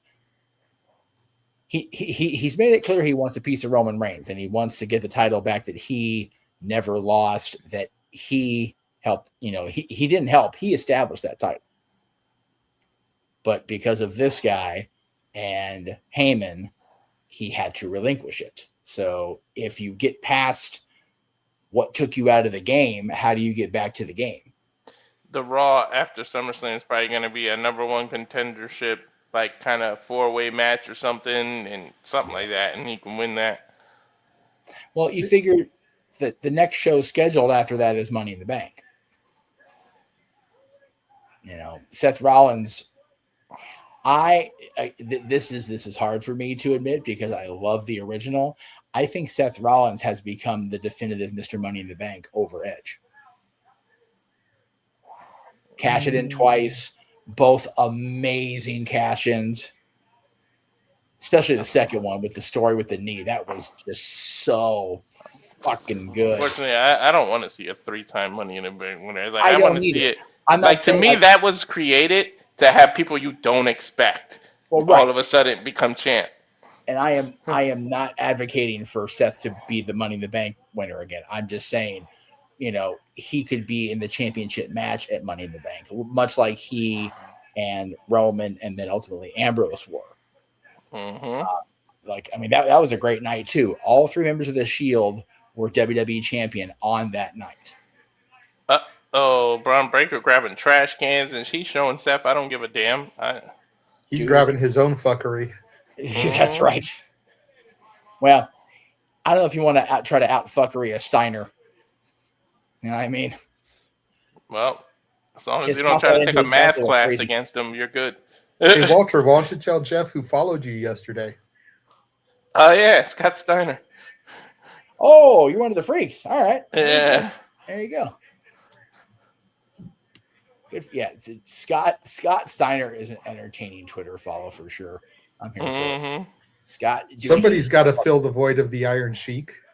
Right. Dude, Scott, fucking no kidding. I love that you referenced that because you're not wrong, dude. Scott Steiner's Twitter is wild. Why Seth doesn't get too damn. Look, he's just sitting there. I love the steel calm. He's like, all right. All right. Well, he's sitting on a weapon, so. Dude, JJ, I think this match is going to encompass the Costa quote more than ever. That's how people get fucked up. Nope, What I want him to do is I want Bron to move his chair closer to Seth, and I want him to just start with a slap off like we see sometimes in GCW with Tremont. Yes. Dude, I love this. They're both just like, all right. Look at little Mage's face. She's like, fuck. Okay, I ring the bell, I guess. Whatever. Charles Robinson, ring it. Do you think Charles Robinson is still active as he is as a referee? And how old? He's like in his 60s, I think, now. Dude, he's this generation's Earl Hebner, because how long did we see Earl Hebner? I love that Charles. And again, he even said on CVV, the hair. Oh, damn. Jesus. Okay, these two just went head to head. They literally jumped out of their chairs and just started throwing bombs. Oh, man. They're just hammering each other now. He threw that knee through Seth's stomach, not even into it. Right. And Cage already trying to be used as a weapon, but Seth blocked it. Now just a takedown, double leg. He's going to launch him to the cage. Seth, with his cat-like reflexes, grabs the cage, turns around, splash off the rope, and not even a cover, just hammer fist. Oh, well, Charles even tried to reprimand him, like, don't do that. Like, he's like, nah, just let it go, whatever. It's a steel cage match. You can do whatever you want, Charles. You're just there to cover. Or what I'm saying is, like, when he went for the mount, usually the referee would be like, no, don't do that. And Charles didn't even do that. He just, like, stood back and went, yeah, okay. Yeah. Like, fuck it. I'm too old for this shit. You all do you. Whatever. Right. So I would do if I was refereeing this. Like, all right, you guys, like, just don't hurt me. That's all I ask. Charles, he had the greatest run down the ramp for that cover ever. Still, I was there for that one in person, dude. I was in the opposite. So like the direction Charles was running, I was all the way far his left across the stadium. And my dad and I are just like, there's no fucking way. There he goes. I love him. I'm so glad I got to meet him a couple of times when he was doing like the like he was the attendant that went to the meet and greets with the guys. That's how I met Dave Hebner. He was along when Spike Dudley did a spot at RVD's comic book store out in Lakewood. Matter of fact, it was Dave that told me that Earl was going to referee Orton and Undertaker at WrestleMania 21. Damn. Braun Breaker just gorilla press slammed Seth Rollins into the cage as they take a look at the replay. Rib first. Oof. He threw him like he owed him money. Oh, that's crazy. Here comes kendo sticks. There we go. Or Singapore Cane was what they call it in WWE. Now, Singapore Cane is what they called it in ECW because they were taking advantage of the whole kid that got caned in Singapore for doing some stupid shit. Oh, yes. Yeah, that's true. WWE always was the politically correct and just called it a kendo stick. Dude. I always liked using the term Singapore Cane. Me too. Singapore Cane in wrestling was the original FAFO in wrestling. Sidewalk slam into the chair. 2 count, Seth kicked out. You're not going to end it this fast, Bron. Come on now. No, it's Seth freaking Rollins. No way.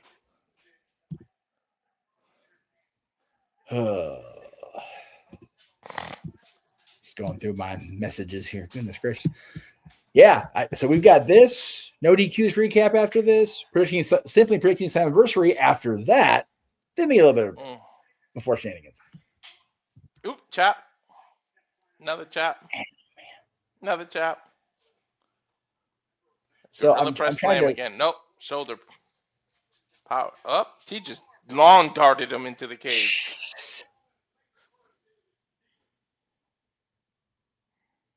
Oh, okay. I was trying to see what the one panel on his gear said. It says speed limit 23. I'm like, what the fuck's a 23? It's the speed limit. Okay. Because that's how fast it can bounce off the ropes. I can't do a human being going 23 miles an hour is wild.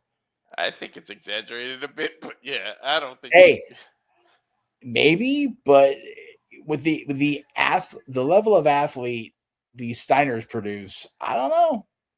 Right. Oh, leapfrog into a power bomb by Seth. I think he was going for the Frankensteiner, but I think he was too. yeah, I'm not calling it Hurricane Rana when there's a Steiner involved. No, fuck that. See, here's my argument to that, Walter, to piggyback on what Jeff said. If they were going to embellish it, why wouldn't they call it 25? Make it a nice even number, or 20. Yeah. The fact that it's such an awkward number, 23, leads credence that might actually be accurate. True. And like I said, if you're clocking a human being at 23 miles an hour, like I'm not standing in front of him. That's not happening. Jeez.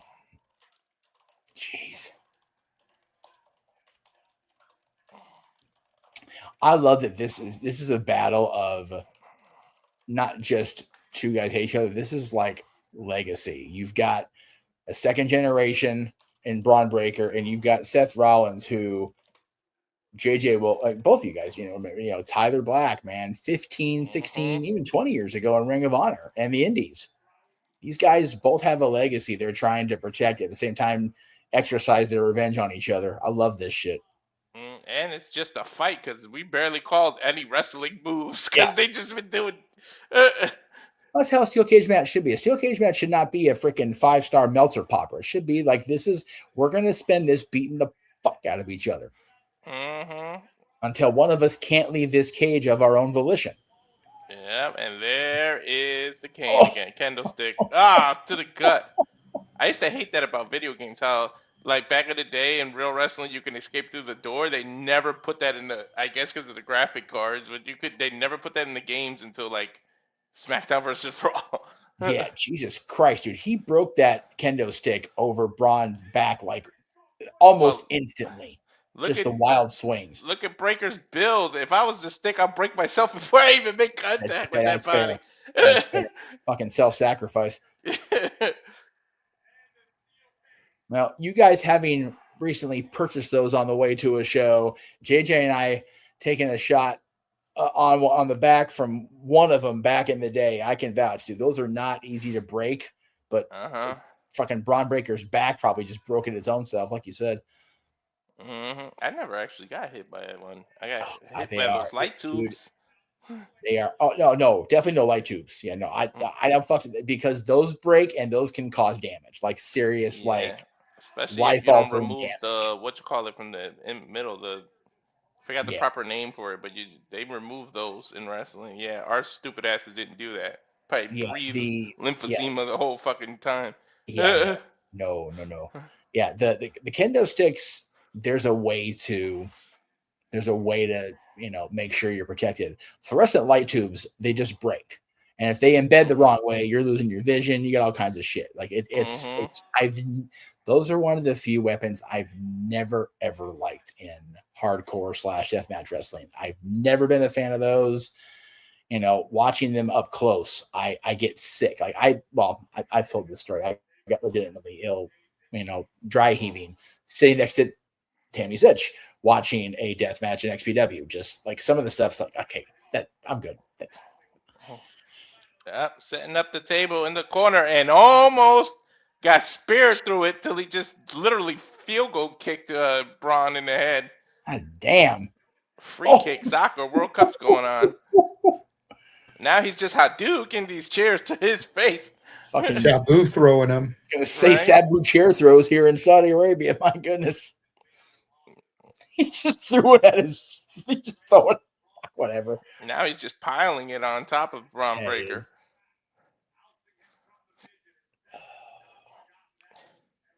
What in the hell is this architect planning here? This is a blueprint of disaster. Is he gonna stomp one chair from the air into another? Can you even fucking imagine right now? Nope, didn't get a chance. I think that's what he was trying to do until Bron Breakker got up. Just beating him in the corner. Oh, he's going to superplex him through a pile of chairs. I'm sure he was watching like everybody else when The Rock called his stomp the favorite move in wrestling. Why not? Oh, shit. He's got him in the superplex position. Just jumping Frankensteiner him into him. Oh my! Oh. Bron, watch. Bron's gonna run up, jump, and And Frankensteiner. ask and you shall receive. I knew it. I knew that's what that setup was. 1, 2, kick out. Somebody give me a stat on. No, I'll just do it. Hang on Bron's weight. Oh, he's got to be at least 250 in muscle alone.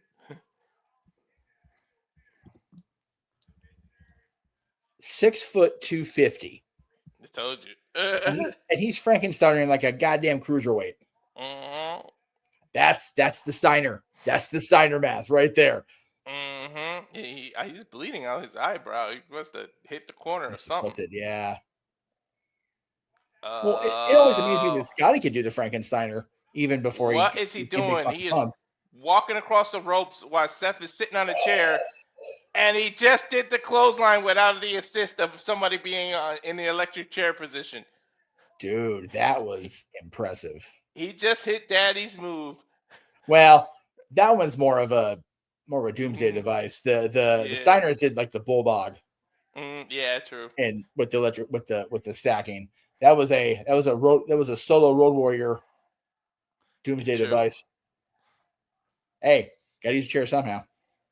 Yeah, and again, to your point, dude, Scotty was 265 and Frankensteiner like he was 165.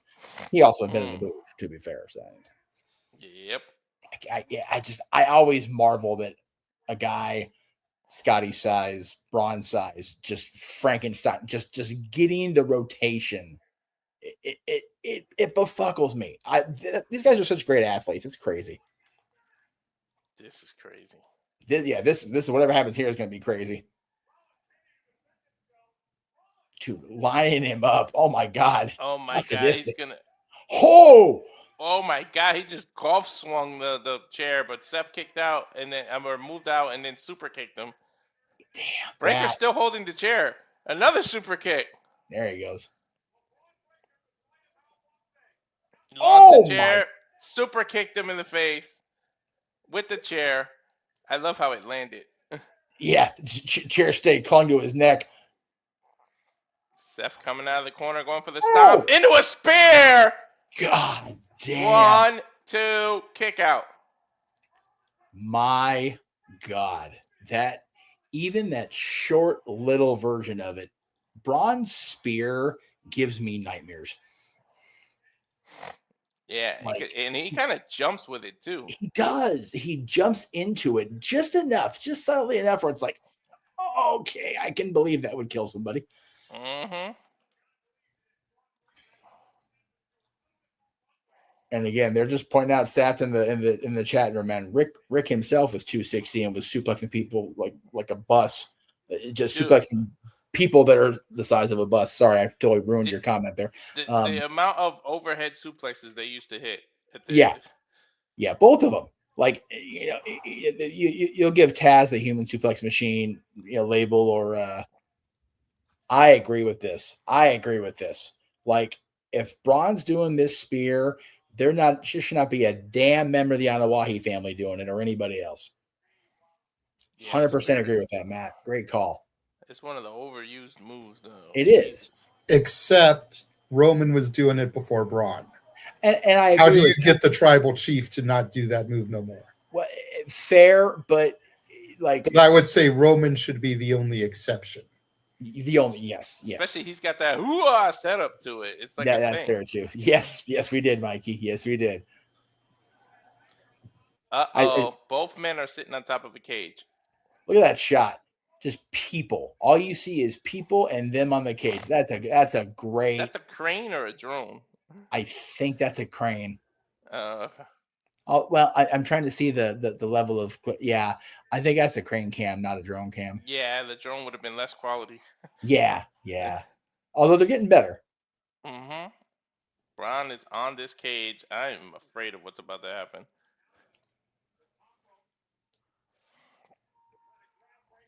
Oh man, just digging his hand into his face. That's foul. Mm-hmm. Oh shit. We talked about suplexes. This is a superplex. Oh no, he's gonna Falcon Arrow him off that corner.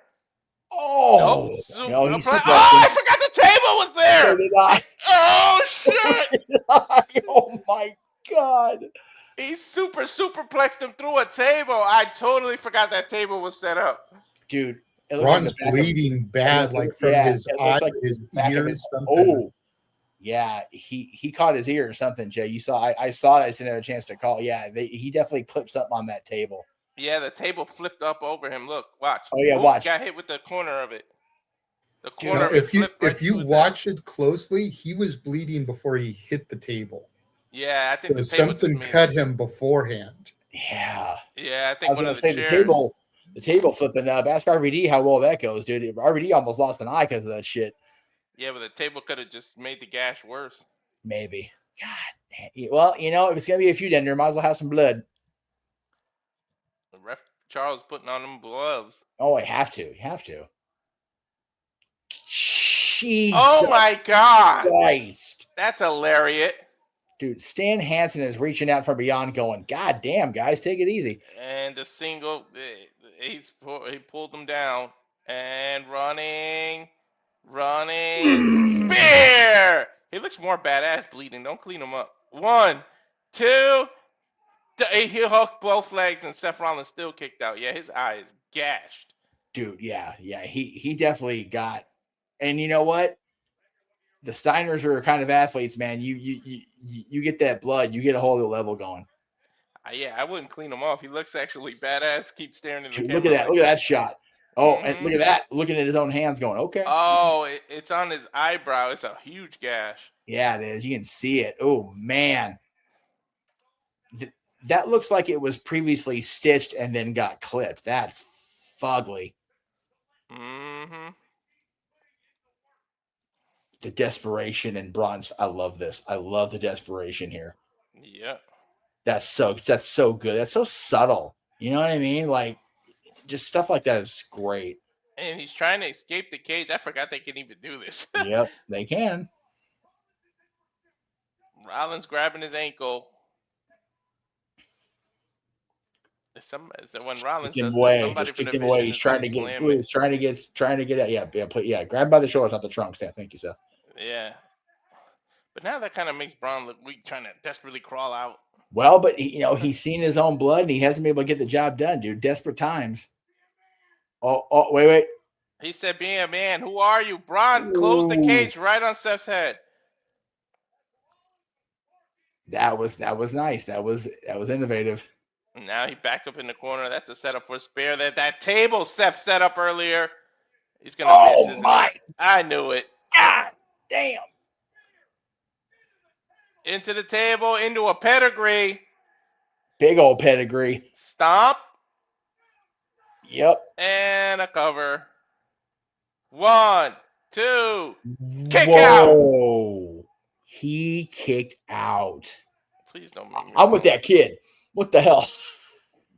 I picked Bron, I think. That's crazy. And now Seth with a look of desperation in his eyes, like, how? I hit him with the cage and the spear and the pedigree and the stomping. Motherfucker's still going. Yeah. The hatred these two men have for each other is such that neither man can figure out how they're not already dead. Mm-hmm.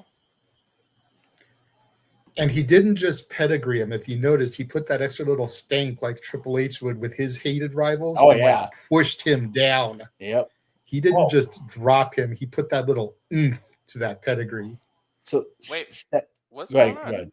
Seth stopped the stomp. Seth went for the stomp and Bron like put his hand out and like stopped his moment, like just like almost like pleading, like don't. And Seth backed off. This is wild. What? Oh, geez. Bron just spent. Oh, he climbed the rope and did the stomp. All right, now this has got to be 3. That's got to be it. He took his Out time on to the roll him shield. over. 1, 2, 3. Bron just kind of accepted his fate. Yeah. That's how I saw it. He's like, all right. Very I'm not trying to compare the level of all-time greats. All of you guys are very good. Very much akin to Flair. Mm-hmm. come on at Shawn Michaels. Except Rollins does not love Braun Breaker. And he's not sorry for what he just did. No, not at all. Not at all.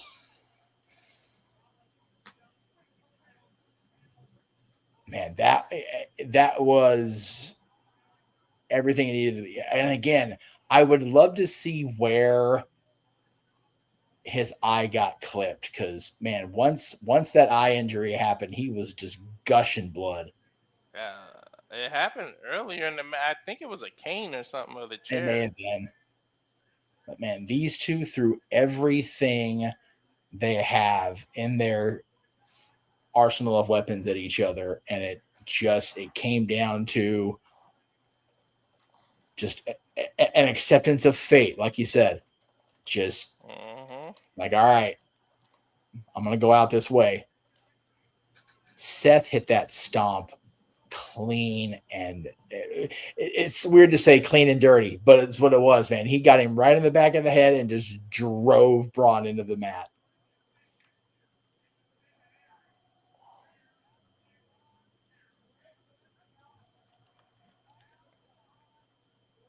So now let's see where Seth moves on to. Yeah, and to our discussion before the match, what is impeding him from the title? Now, I love Sami's shirt phrase. That is just so troll. I love that.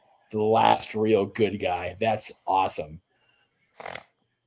Real quickly before we get into the next match, and I didn't want to take away from the match we just had, but you mentioned a certain agent, former referee, brother of a former referee, Dave Hebner, and meeting him at the Spike Dudley thing, and it reminded me of this photo. Yes. With little Mike Dudley. Yes. Jesus. Oops. What in the hell?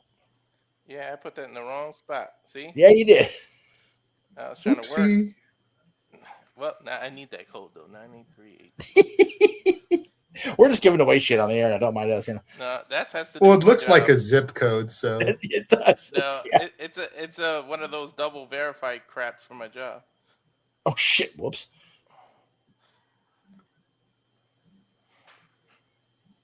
Because we have those authenticator craps.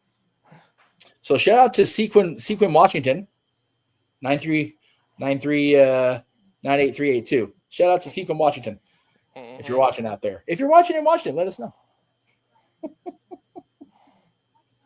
Moment of truth. Can Pimple on the Ass finally have a great match? Who's Pimple on the Ass? Probably Bron. Oh, it's Bron. Yeah. That's a Evanism from the Nerdy Q review.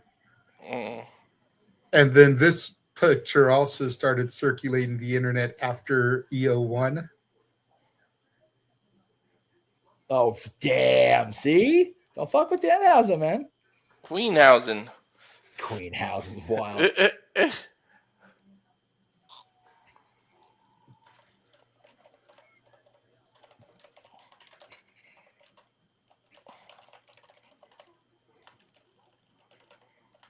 And we got 2 minutes of commercial.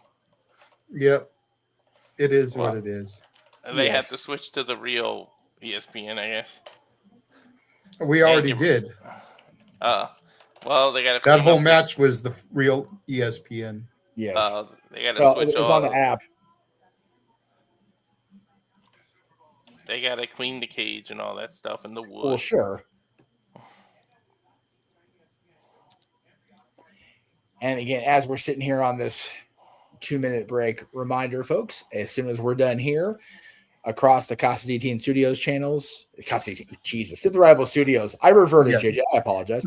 It's all good. It's for us to have it. Yes, the Simply Reliable Studios branded channels, of which the Casa D18 Studios is a part of. Yes, as well as Aaron Riff's channel here on our coverage of Night of Champions. Flip over to NoDQ.com's YouTube channel for our recap. Aaron's recap of the whole thing. And then immediately after that, across the Simply Reliable Studios, will be simply predicting tomorrow's TNA Slammiversary. And again, I can't encourage everybody enough to watch that. We will not be having coverage of the watch-along coverage of that show tomorrow, but at least not live. We will probably do a delayed watch-along at some point. Yeah, same thing with the Great American Bash. Yes. But then we will be live tomorrow night with Forbidden Door coverage from AEW / New Japan / CMLL / Stardom. Fun weekend. It's one of those. I'm glad I was able to rearrange my obligations to the mouse because all the wrestling and shenanigans tonight. Let's not forget about shenanigans at 11:00 Eastern. So yes, since we're wasting time, Kate put a little question in there. For me, I would die on that hill. It's fucking Owen Hart. Owen Hart took that gimmick to new. People are gonna say Stone Cold because what happened, but Owen Hart was like the original troll after he won the freaking King of the Ring. Owen Hart completely changed his gimmick as far as costuming, as far as approach his output on air and at house shows. He became the King of Hearts. He was no longer the Rocket. And forever, the rest of his career, he had some sort of crown or royalty decor accents on his gear. From that point, I have to break this into eras. Because hands down, you're absolutely right when it comes to Owen Hart. If you go strictly by the pay-per-view era before the resurgence. But if you're talking post-resurgence, you've got to give it to King Booker. Oh, God, yes. Dude. Booker and Regal are like neck and neck for me when you come to the resurgence era. Because had Regal not had his little mishap with his drug issues, he would have been WWE champion. Which you and I, Jay, talked about that for so long. The greatest British wrestler to never be a world champion. And people will throw Davey Boy at us. And I don't disagree with Davey Boy being up there. But Regal's character was such that when he first came to WWE, that character had no business existing, let alone being in the Attitude Era. But when he went back to WWE and then came back as the man who would become the commissioner, the goodwill ambassador, that character should have, the way he evolved, should have been a world champion. Fucking criminal that he never got that. Oh, 100%. Ricky Saints. Saudi Arabia is getting a little absolute here. Yes. Yeah, absolutely. I love that this guy was a fan of my stuff, our stuff, and he's on a WWE PLE after being in the NWA, after being in AEW, after being in NXT. He is this guy is such a fucking star. I will never be able to say enough good things about Ricky Saints, Ricky Starks, whatever you want to call him. He is just another level of charisma and a guy that almost was overappreciated as part of the NWA so much that AEW snatched him up, but then he got underappreciated and underutilized working for Tony Khan. With all respect to a lot of the guys that, Tony does push, and I'm trying real hard not to pick on Tony Khan no more. You know who else you can lump in that same category? And we mentioned him earlier, Scorpio Sky. Yeah, exactly. Dude, so overappreciated in PWG, NWA, AWS, EWF. Yep. And then Tony Khan snatched him. Yep. And never really realized what he had with Sky. Aside from the SCU run, the inaugural tag champs, never really realized what he had. It bugs the fuck out of me, Jay, that his bigger mainstream moment was as Harold in therapy over being TNT champion. Bugs the fuck out of me. Forever will. You have thousands of Saudi Arabians saying "whoop that trick" right now. They probably don't even know what that means. And look, I was gonna say it the last time they had a Saudi show, and I knew Trick would be on. I'm like, they are legitimately chanting "whoop that trick," and if you know what that actually means, the Saudi government's got to be going, like, damn, guys, really? This man is the faciest heel ever. Bro, Lil Yachty is in Saudi Arabia, but Brock Lesnar wasn't. Right? That's some shit. That's some shit, right?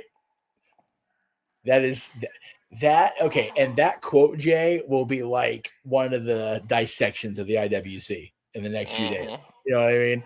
Like little Yachty's out here on this PLE, but we can't get Brock Lesnar. What the fuck are we doing? Look at the cane. The cane. cane is diamond out. Yeah. Dude, he got louder than Seth. Look at this. That's crazy. Shout out, by the way, and I'm sure we'll mention this again briefly on Shenanigans, but shout out to Trick and Lash getting married last weekend. Yes. Yes. And the fact that they acknowledged it on TV. Shout out to the current evolution of the company to just roll with it, make it a brief mention on TV, and not get all sideways on them for not being at TV for a week. You know what I mean? That shit wouldn't have happened in the old regime. This wouldn't. He said, I was in Jamaica. I'm now a married man, and I whooped that Trick all night long. That shit was hilarious. I was like, well, someone's got to do the Will Ospreay and talk about, reeling his woman before coming out there, Yeah. I love, dude, this is an AEW show, but I love the fucking Ospreay and Alex got a freaking championship belt for them, and he fucking totally owned it for himself. Like, what a dick. I love Will. I love Will Ospreay so much. And Saints is over too. And Saint, that silhouette of his pose makes such a freaking great side plate. It's just these two guys are why I don't fully go away as a fan. Mm-hmm. Guys like this, guys like Breaker. And right off the bat, there's Saint from behind. I swear if Saint was a little taller, they would be really behind him as the company. I think it's, even though it's a new regime and it's 2026, it's his height that they don't trust, I think. No, and I, as much as I love Ricky, I will give no small amount of credit to Cody Rhodes for putting in a word for his boy. 100%. Mm-hmm. Ah! Shots by Trick. As hard as those chops were, dude, we got Gunther later. Mm-hmm. Like, I'm fearful. Dude, we got a white boy in Sami Zayn and Cody Rhodes also, man. Those two chests are going to be redder than that should be allowed on television. Mm-hmm. Be redder than Bron's face was in that cage. And with the heat of Saudi, if they were out, they were already going to come in red. Oh, man. Yeah, they are. Yeah, Look at these stomps by Trick. He's stomping that Trick. I love the visual present. Again, like I said, I haven't watched a whole. I love visual presentation, man. Trick is in these stark contrast to his physical appearance: white tights, white boots, spinning heel kick, and he so much adores Booker T and does so much of his moves that if they went with an angle that he was Booker T's son, I would believe the shit. Yeah, right, but yeah, Jay, you were talking about King Booker earlier. I loved King Booker, and I love that when he would get too rowdy, Booker T would slip out of his mouth like, "Oh hell no," and stuff like that. Yeah, the accent would leave. Booker T-isms would the accent would drop instantly. Yeah, it's good shit. Saints just pulled a Eddie Guerrero, hit the cane on the steps, and then laid down so that Yachty gets kicked out. Oh, I love that. See, again, it's the little things. But again, who's the heel here? I love this shit. Like, who's the heel? It's funny. I love 20 years after Eddie's gone, plus 20 plus, and everybody still pays tribute in some way. Dude, it's crazy to me that 2026. There's so many, like, 10 or 20 year milestones, 15 year today, Jay. And I want to talk about this on Shenanigans. 15 years since the Vegas pipe bomb. I know. I brought it up on Simply Predicting last night because by the time we got there, it had already passed midnight for the East Coast. Isn't that crazy? And I think that could parlay a little bit into later on because absolutely. Yeah. We haven't seen Punk since the Raw after Mania. Oh, definitely curious. Definitely want to talk about that. But yeah, 15 years since that, 20 years since I think 21 for Eddie. I think he passed. Yeah. 21 years for Eddie in November. Yeah, 21 years in November for Eddie. 20 years since the one night stand that Rob Van Dam finally became champion. Just 10 years since the longest WrestleMania. Would it really feel old? 30 years since the boyhood dream got realized. Oh, no. Boyhood dream, 30 years. Austin 316, 30 years. NWO, 30 years. Yeah. No, dude, I feel old every time I turn on the goddamn computer now. Like, I'm good. I went to bed 2 days ago watching Welcome to my world. Evolution of Sting becoming Crow Sting, and then I was looking at the dates, and I'm like, damn. Yeah. That promo he cut the night after Fall Brawl 30 years ago in September, I'm going, fuck. You'll be happy to know, Jeff, I know you kind of dropped the ball a little bit because your work schedule and priorities over passions and everything, but Oofman over on Oofman Entertainment has been doing 30 years of the NWO. Yeah, and they're getting ready to do the Bash of the Beach episode. So I don't know, if you have some free time, maybe shoot him a message. You could be part of the Bash at the Beach episode. I'm sure he'd love to have you. Yeah, I was thinking a lot about my podcasting appearances and everything, and I'm not ruling it out. Look at this arrogant piece of shit strut across the top rope into the old school style hit. I love that. Fucking Ricky, dude. He's Blue such a Thunderbolt? Nope. Back suplex, which 30 years ago won matches for Shawn Michaels. Just saying. Well, yeah. Can you believe, like, for those of you that are too young to know or remember, haven't watched old tape, Shawn Michaels, the Heartbreak Kid, the post rocker Shawn Michaels original finisher was that side suplex that Ricky Saints just laid on. Slingshot release suplex. Yeah. And you watch that, you go, dude, how was the kick not the finisher right away? Like, God. And he used to do the kick as a setup. Yes, the kick was the signature move, for lack of a better term. Yeah, and you sit back now 30 years later, you go, Jesus. The shit that used to win match, like Hacksaw basically was just a clothesline coming out of the 3-point stance. Yeah. Rick the Model Martel actually put people to sleep. Well, no. The model was a Boston Crab. Boston Crab. Piper was the sleeper. Yeah, Piper was the sleeper. You know what's really funny though? Piper didn't really use the sleeper as a finisher until he turned babyface. People were like, oh yeah, it was always finisher. No, not really. Because the heel can't win a match with a sleeper as a finisher unless he's cheating. And if it's a finisher, no. Damn, what a suplex by Ricky Saint. Trick has definitely worked on his selling game. The one that was a finisher that is no longer a finisher or barely a signature anymore is a DDT. That still pisses me off. People used to win off Russian leg sweeps. Well, to be fair, Sandman's was a white Russian leg sweep. Yeah. So a little more power. Yeah. Again, Sting's son's wrestling. AJ Styles had his debut yesterday. Like, the fuck, man. Yeah, he had the crispiest Styles elbow. That shit looked crazy. Yeah. Hogan, when he went to Bear Hug early in his career, run as a heel. I mean, God, Hogan, even smaller than Andre, Hogan at 6'8" and 320 or whatever, just was a presence. And you could totally see him bear hugging people. If he kept the bear hug, he would have stayed 6'8". He wouldn't have shrunk. Now it's fuck, right? Gee, yeah, dude. What were they watching? I was watching. I know we're totally not calling Trick and Ricky here. Not talking bad, but I was rewatching Nash on Broken Skull Sessions with Austin. And they were showing the Hogan heel turn and the leg drop. Dude, when he leg dropped Savage, he got above the top rope. Yeah. Gee, Terry, why are we having 40 back surgeries? Yeah. You know what the worst one was? Nice Booker T. I forgot what Booker called it for a second.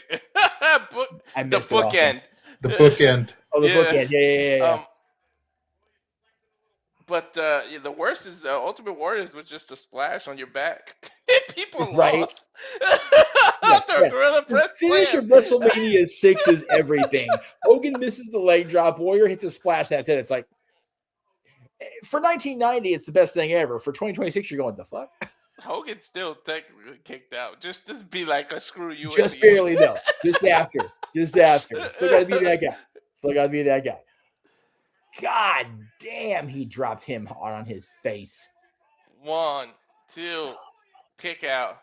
I would. I mean, at least Yoko's leg drop was believable because that's 600 pounds coming on your ass. Yeah. Even the power of Hulkamania is not going to stop a 568-pound leg across your face. God, I'm so revealing my age, remembering all this shit. He did. I remember KPR. He called it the stun gun. Yeah. JR called it the stun gun once in WWF, and you could almost hear Vince in the headset going, "No." Look what the power driver has become, because Jerry Lawler won everything with a power driver. Now it's just everybody kicks out of that. Speaking of Warrior, Trick's using the ropes to power up here. Right. he just punched him in the face. Like, whatever. I don't give a shit about your Warrior pop. Fuck your Warrior pop. But look at that. We're not doing traditional play-by-play, but the engagement has increased because now it's 370. And look at the comments. Everybody's just like, I know. Well, it's alternative commentary. Yeah, 1, 2. It's still wrestling. What's with everybody hooking both legs and not, dude? If you're gonna hook both legs, dude, book it at the finish. Like, come on, fundamentals. Anyway, it is smart though because it gives you less of a chance to kick out. But yeah, exactly. Yeah, I remember the stun gun being Steve's finisher. That was such a violent drop across the top rope with your throat. Mm-hmm. That was nasty. Uh-oh. He lowered his knee pad. Trick shot. Nope. Missed. Ooh, ran that knee into the Russian belt. No, tornado DDT.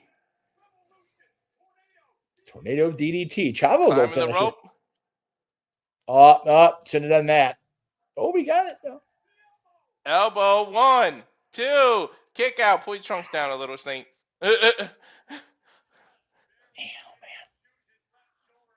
Barely got the left shoulder. He's bleeding out of the mouth. Yeah, he probably just cut his lip. Yeah, probably from that damn elbow. Yeah, well, you really like it. Undertaker used a heart punch in WCW. He did. Me and Mark Callis used the old Stan Stasiak heart punch. Hey, remember when Cena switched to that weird little throat? What the fuck was that? Yeah, God.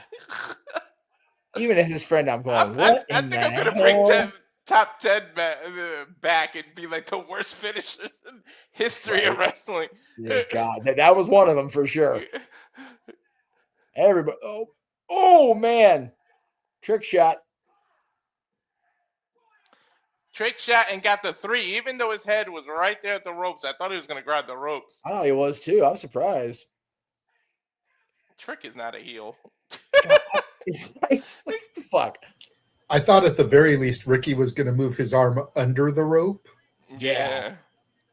Well, we've had enough of that shit in the WWE Championship picture the last few weeks, though, Jay, to be fair. Well. I hate to think this. I hope that there's still a mid-card tier championship in Ricky Saint's WWE future. There is. It's just not time yet. Yeah. I like to see him be Intercontinental. Trick is too money right now. You don't want to kill that momentum Trick has. And I think everybody wants to see Trick mellow at SummerSlam. That'd be awesome. Yep. And I swear to you, if Booker T wasn't a commentator, he probably would be this dude's manager, dude. Right. I need Ricky Saints as Intercontinental Champion. He's such a workhorse for real. Uh-oh. After match shenanigans. Little Yachty. Oh, my God. Yo, what if Yachty hits Trick? And okay. Nope. Double teaming Saints. And why is the crowd popping for this? That's how Ricky Saints right. is. Yeah. Yachty's been training because he done got hit. Oh, shit. He's telling him to do an elbow. The most electrifying move in hip-hop history. The Yachty elbow. My God. Oh, my God. The boat is docking. The boat is docking. Bro, the Yachty elbow to the wannabe Rock. Right. That's a reason they that's did that. what Ricky has been called like his whole career as a wannabe Rock. That's why they did that. I do like that Adam Copeland brought it up in an interview that there's no heat with the two of them after that. So, but yeah, little Yachty throwing at people's elbow. Interesting. And they look better than Snoops. Hey. Snoop had to fill in for shit last minute. He's probably high as fuck. Let him be. When real, isn't he high Doug. as fuck though? When he wakes up in the morning. Yes. Yeah, all of 2 minutes because after he brushes his teeth, it's wake and bake time. Hell yeah. He's subconsciously waking bacon in his sleep. Like he's ready. He's ready to go. The only person that Snoop said ever outsmoked him was Willie Nelson, and Willie Nelson would outsmoke the world. Willie Nelson would smoke the population of the world. Right. Listen. Well, one championship defense down, and it's a retention. So. Yep. Sweet baby Jesus. Oh, my all man. in purple too, just for you. Yeah. I was gonna say. She is wearing that outfit. I actually picked her to win the title. I don't know why. I just had that feeling. Chef. Yes, sir. Jeff. Yes, sir. Is that the butterfly from the Divas title on Tiffany's chest? Well, I mean, her and Chelsea are doing a whole like Divas push thing within their social media. I'm here for it. Speaking of social media and women in pushes, fuck your tribalism right here. Right. I'm saying. Kiana James and Harley Cameron chilling. Y'all can just leave it the fuck alone. It's some sort of coconut rum concoction, and I'm here for that too.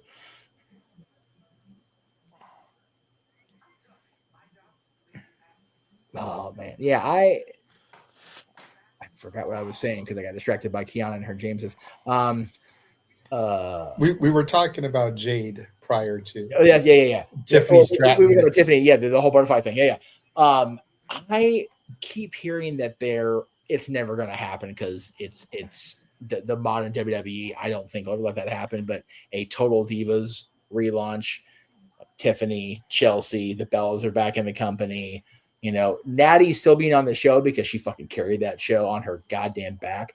But just like she does everything and gets no fucking respect for it. She do. Yeah, dude. Low-key legend going to be at NWA 78, by the way. So happy for her because I know she loves Billy so much and vice versa. They've been so good friends for so many years. Another one of those, if I could be at that show, I would, because that's going to be a fun night. Mm-hmm. Yeah, I'm glad I actually got to witness the low-key legend. Did I not tell you? So hell good. Yeah. Dude, Natty and Shayna, baby, the final blood sport.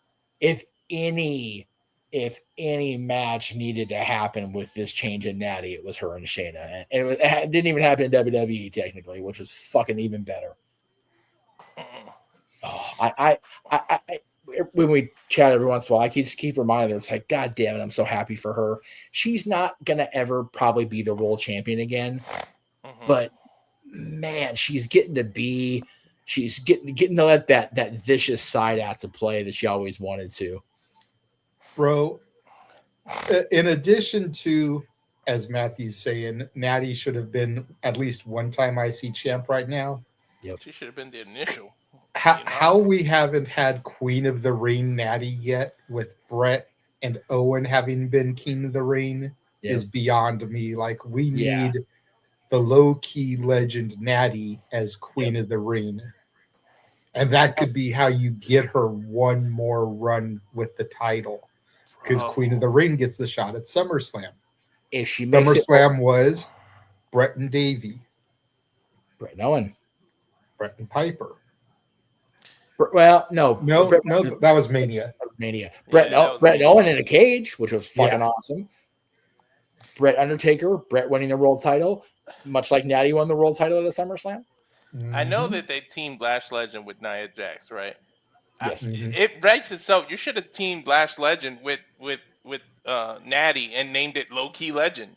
Her fucking name is Legend. The other one's Low Key. Hey, anything that gets Natty on my TV more, say less. No, but you know what? I think Natty is enjoying being this go anywhere type of character to help give those companies a rub. Yep. Than she is being on WWE TV every week. No, she 100% is. When I went and saw her, and we actually had a few moments because I was in the front of the line because I waited all day and didn't give a fuck.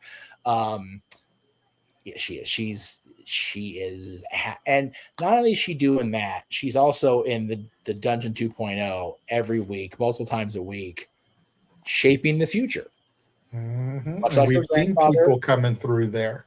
Yeah, there's so many talented people that you're seeing on the peripheral, but you're not seeing featured yet. And they will be. And a lot of that is going to be attributed to Natty and TJ. As it should be. They are. I am so glad for TJ that his injury did not take him out of the ability to be in the ring and train and do the things. It's so gratifying to watch them pass that knowledge. Because I don't know if there's any two better qualified people to do that than the last survivors of the Heart Dungeon. You know, I don't know if you've had a chance to read Natty's book, JJ. So forgive me if No, I have not. Okay, I'll try to keep it as unspoilerish as possible. But one of the key things that Natty has talked about in the book and in interviews about the book and her and I's conversation was, the whole point of survival, like just not letting yourself be sacrificed to the business. And she's still cooking. She's still on the other side. She's going to have a thing where she's going to have a life beyond WWE and not, succumb to, whatever vices there have been out there for basically her entire family, except Uncle Owen. And that's, as a friend and as a fan, that's so fucking cool for me to see. It's wonderful. Sorry, I'm getting a little emotional. I apologize. It's very cool for her. So I'm happy that, her and TJ are able to do that. And like I said, she's happy being that you never know when she's going to show up, where she's going to show up, how she's going to show up. So it's very cool. I'm just glad look at that. I'm so glad she was able to overcome the farting gimmick. That was God. That was the lowest of low points. Yeah. That will always be one of the ones that no matter how much you praise Vince, I'll go, that shit right there. Like, no. How the fuck that was what they had for her is astounding to me.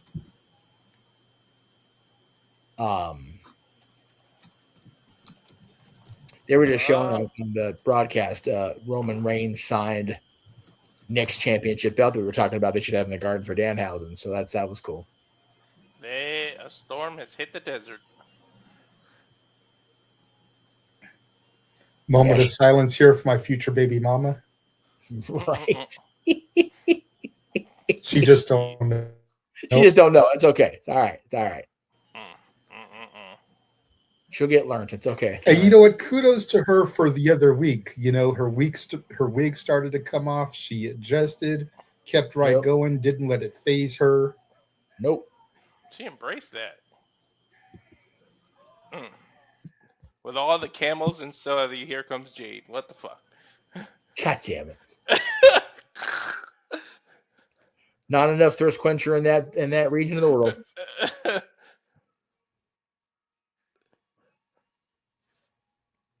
And she had to be wearing his favorite color. Well, of course, because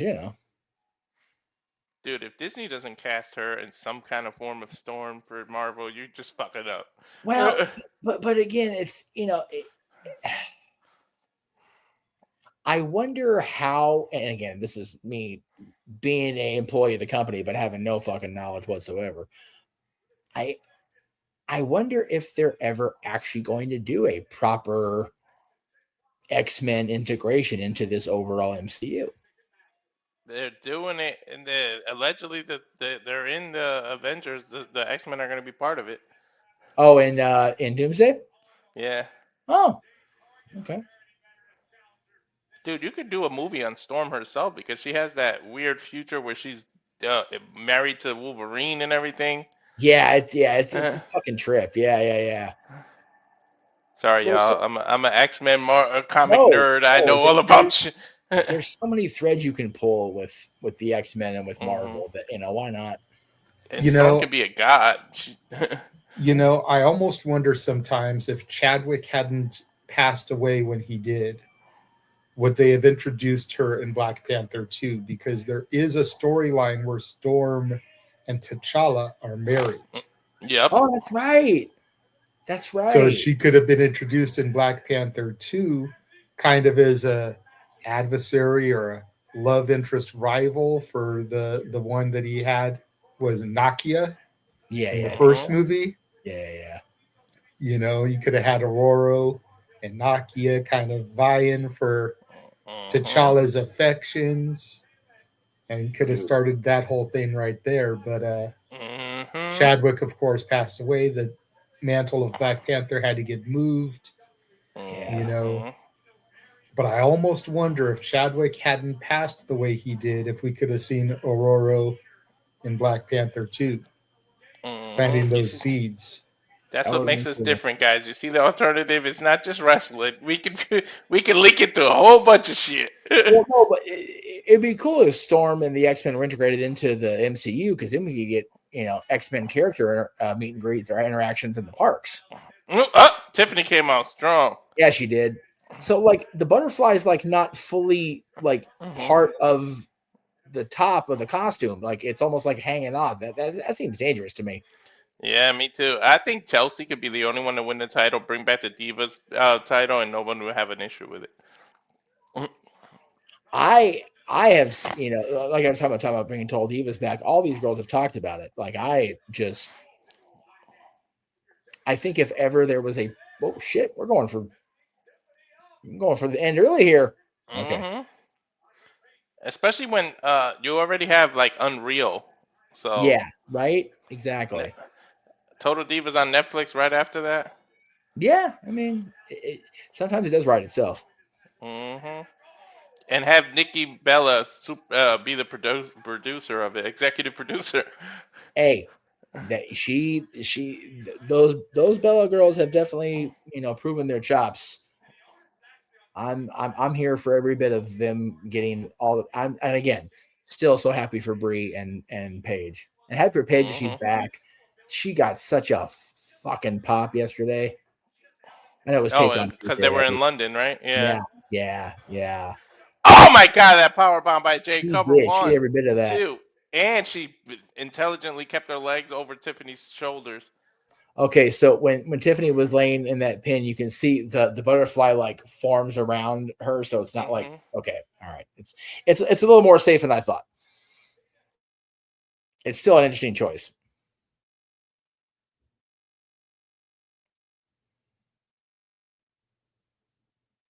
Jeez.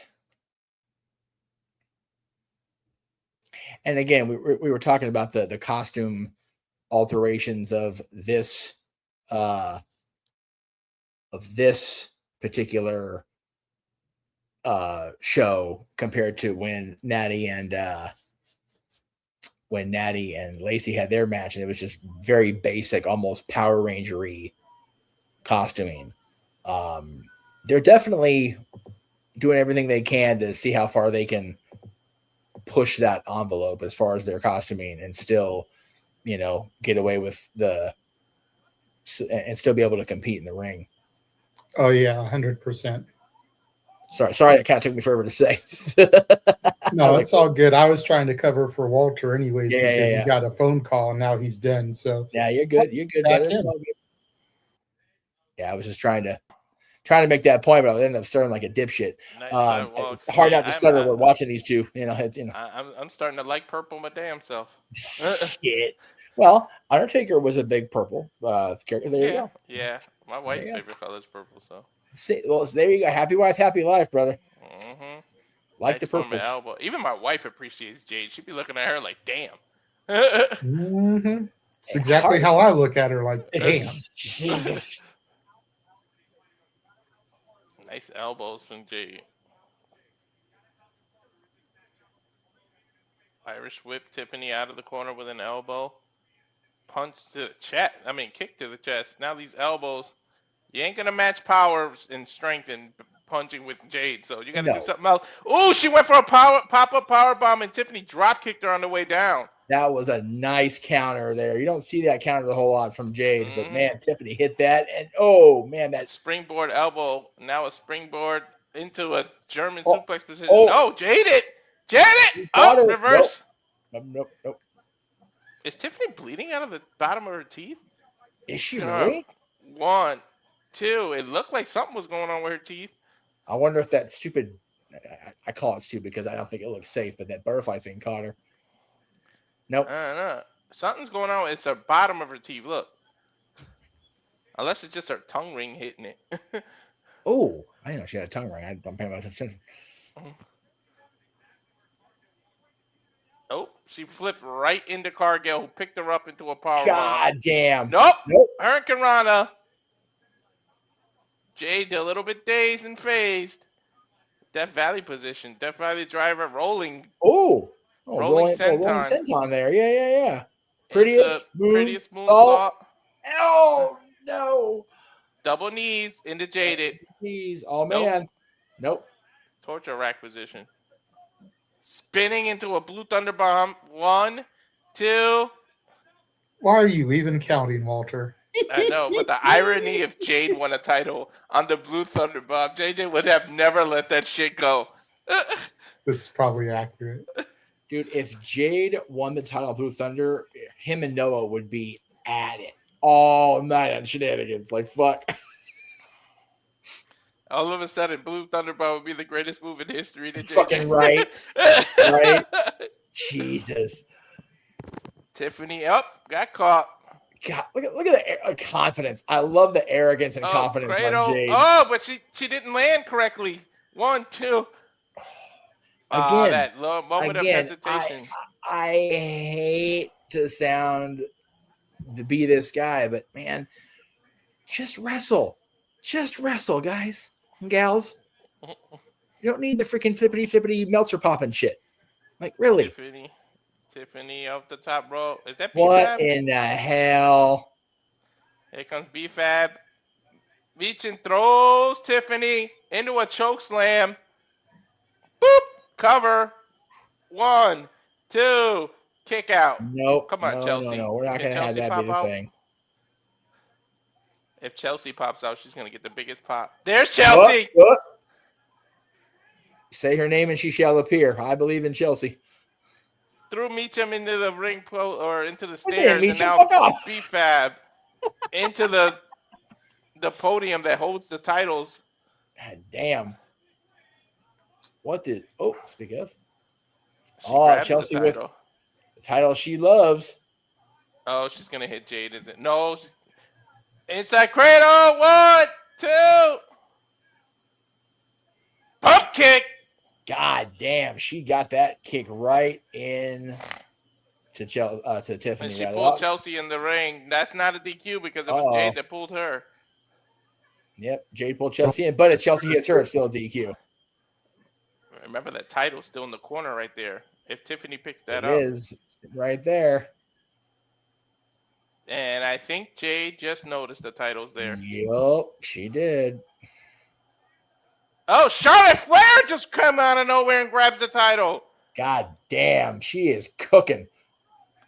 Night. And hits Jade with the title. Prettiest moonsault ever. 1, 2, 3. Dude, you know what?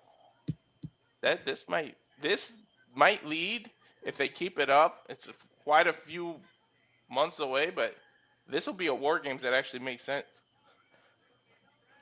Dude, yeah, I am Chelsea, Tiffany, Charlexa, and insert person here versus Jade, the baddies, Lash and whoever else there. Yeah, maybe Lash and Nia. I could see that. Yeah. Dude, I am here for this continued Charlotte Flair babyface run. Never turn her again. Ever. Please.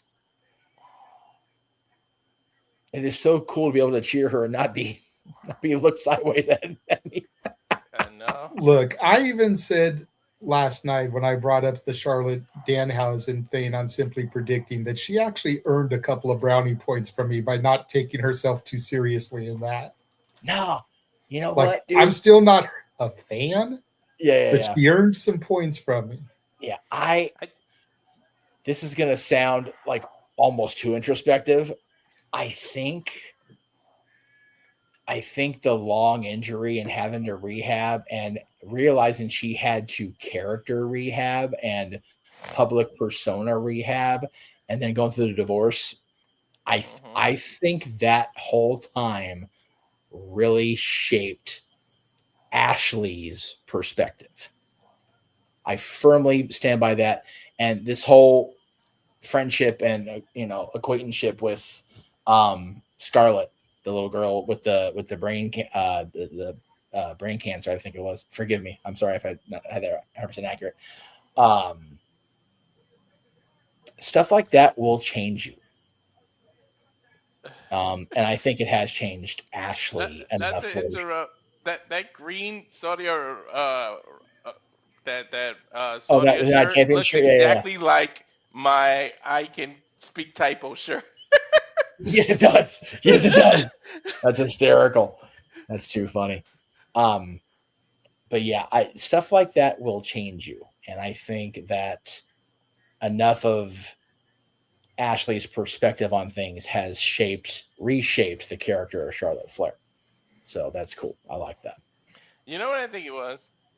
She was under so much pressure and in her own head wanted to be so perfect for being Ric Flair's daughter that now she let that go and she could just be herself. I agree. And I feel like that's what it is. Her initial time was living her brother's dream. And I think she finally got to a point where she can just enjoy it for what it is. And that's, depending on the situation, getting to a place in your life, whatever it is you're doing in your life, that you can just enjoy everything for what it is so freeing and so weightlifting. Trying to get there in certain parts of my life right now, and it's not always easy. I wish I can get there. So I applaud anybody out there that's getting to that point. God, good on you. Keep fighting that good fight for your own self. You know what I mean? So in that, things, your perspective changing, the way you look at things. The way we look at things around here is we've got a whole lot more PLEs lined up and pay-per-view watch-alongs lined up. As we approach our main event for today, let's see what's coming up soon right here on St. Private Studios. And now for a taste of things to come.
That is everything you can catch coming up here in Simply Reliable Studios.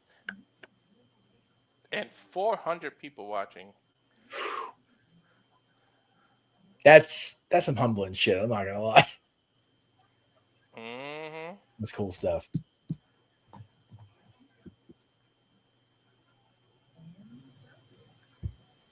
So I have a Disney. I think I have a Disney Parks or Disneyland commercial on my end right now. I've got Oreos.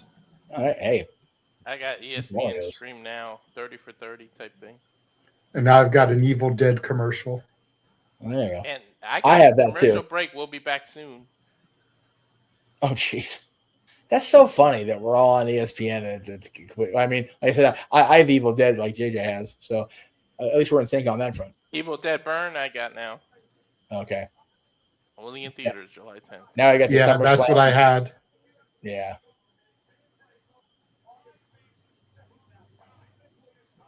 It's crazy that SummerSlam is just under over a month away. Right. This year is cruising. Telling you, each passing day goes faster and faster the older you get. And here we go. It's official. Don't know which night it'll be, but Liv versus Io is confirmed for SummerSlam. What I think is interesting is Oba didn't declare who he wants to go after yet. Oh, they're going to make a story out of it for sure. Mm-hmm. You know, does he go for Roman or does he go for the winner of this match? If he goes for the winner of this match, that leaves Roman open for Seth. It's true. I think that's why he didn't consider, because this match is still going on. It kind of gave away what he was trying to do if he called it out then. It's crazy. But I would love it if. What? I would love it if whoever wins, like as they're celebrating, Oba comes out and just goes nose to nose to them. Well, we had Oba and Cody nose to nose almost last night. It's true. And I mean, didn't we have Cody and Oba at the John Cena thing? Yes, we did. So I think Oba wants to get that dub back. Hell yeah. I think people forget about that match. Like, Oba may want to get his win back. The Oba that faced Cody is not the same Oba that won King of the Ring. No. That was NXT champion Oba. That wasn't Raw superstar Oba. Yeah, that even as bad a motherfucker as I said he has upgraded so much in the last 6 months. He's a fucking star, man. He is that guy. 100%. And if you're watching ESPN, you're more than welcome to watch this post show if you actually want to deal with Rosenberg. Good on you. That's your choice. Or you can watch here on RiffinODQ.com's YouTube channel and do a better post show. Mm-hmm. And I love E. But yeah, no. Watch Aaron. Much more better. I mean, you know, gotta give credit to the man who's allowed us to be on his platform. Yes. Mm-hmm. You know, we're broadcasting this watch alone on the Aaron Rift YouTube channel and the Aaron Rift X channel. Crazy. We also had 2 interviews go across that channel. Yes. One with Big Body Javi, former NXT superstar. Yeah. And then one this past week with Royal Prestige. Which is getting a lot of traction. Which again, we thank the boss man and not Ray Trailer. May he rest in peace. Look at this. Oh, damn. Sami is just eating it up. Sami is leaning in, brother. Sami has become a master troll. The last real good guy, huh? 4-time Intercontinental Champion, 2-time United States Champion, 10th attempt to win a world championship in WWE. You see, I just feel like that's why they keep emphasizing that. He's going to be champ next year. This is his 10th world championship match in 10 years, roughly on the main roster. Okay, so let me throw this at you guys because you guys weren't there for Simply Predicting last night. Jeff, I know you had obligations, be it the House of Mouse or personal. Walter, I know you were tired as Fiznuck. I actually have Sami winning this. Okay. Reason being is we don't need every championship reign to be long. 300 plus days. Mhm. Very easily drop this back to Cody or somebody else at Saturday night's main event at the Garden to send it into SummerSlam. If you don't want him to carry it to SummerSlam and lose it. And then I feel like the shortness of Sami's reign just push him even further over the edge because now he's had a taste of it. He tasted it. Like a fiend. That first hit is free. It's enough to get you addicted. What are you willing to do to get that next hit, next high? On the flip side, well, not the flip side, but kind of carrying the thread of SummerSlam, what if this is the way they avoid damaging Gunther, damaging Cody? What if Oba just runs through this guy as the WWE champion? And I don't know who would take it off of Oba afterward. Right. Like, that's the intrigue. Baby shark. Stop it. Jesus. Cannot with that. And by the way, let me also say, as Gunther walks out, let me heap all the praise on all three members of Imperium. Gunther, of course, is still Gunther things like, my God, Fabian Eichner in Ultimate X tomorrow night for TNA Slammiversary, along with our boy Frankie, along with the returning Amazing Red. Holy shit. And then you've got Ludwig Kaiser, currently the man who defeated the original Grande Americano, Chad Gable, in Mexico as part of what is being called, not just by Dave Meltzer, the greatest WWE affiliated match in history, which is wild to me. Dude, these three guys, it was just Walter and his boys, and that is not the case anymore. And I am so happy for all three of these guys. Fabian, he's always going to be in a secondary role. He's not that guy, right? But Ludwig Kaiser definitely proven he can carry a main event and a main event program. And now Gunther is possibly in line to be the WWE champion, which is amazing when you think about how far Walter has come in 10, 15 years. And now he's in the best shape of his life. Yeah. The Walter I saw at PWG had an aura and a presence, but he was still, again, you ha-ha with the baby shark. He came out there looking like a big old, sea creature as far as his size and his appearance.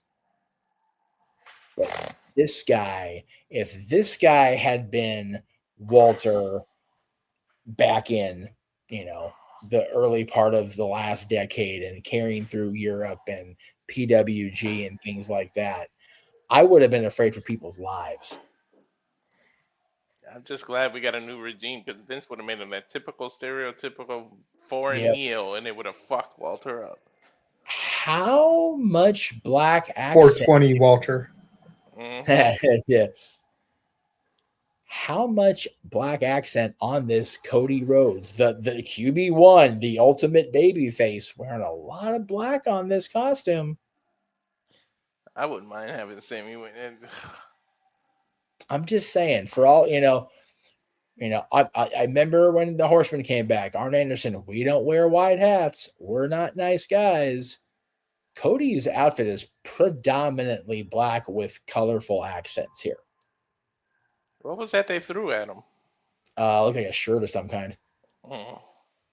And he was nice enough to give it back. Don't throw shirts, man. You turn yourself heel, Hammerstein style. 3-time disputed WWE champion, 2-time Intercontinental champion, 8-time tag team champion, 2025 King of the Ring, 2024 Royal Rumble winner. Tell him, Walter, disputed. You cannot be undisputed when there's a World Heavyweight Championship held by our tribal chief. he's the undisputed holder of the WWE Championship. Goodness gracious. Okay, and that I will take, but Okay. don't call him the undisputed WWE Championship. So then why isn't Roman known as the undisputed world champion? Yeah, the WWE Undisputed Championship. You can be the undisputed holder of the title, but it's not an undisputed championship if you have another world title. Okay. Thank you, Seth. The one thing you'll never get me to yell at you about. Holy shit, 418. Main event time. Dude.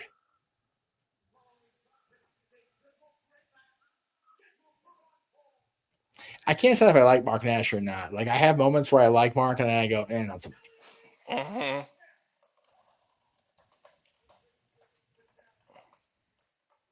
One of the biggest WWE Championship matches in recent memory. And we've got Dan Engler, who I will always remember Rudy Charles' name over his actual name. But I love it that he's refereeing this match. I'm happy for him that he's still refereeing, too. He's refereeing a long goddamn time, too. Not as long as Charles, but, you know.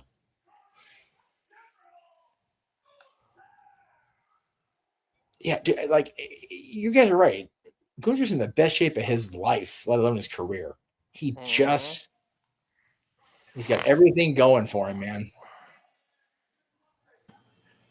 I feel like this dude tries too hard to be Bruce Buffer. Yeah, okay. Yeah, I see that.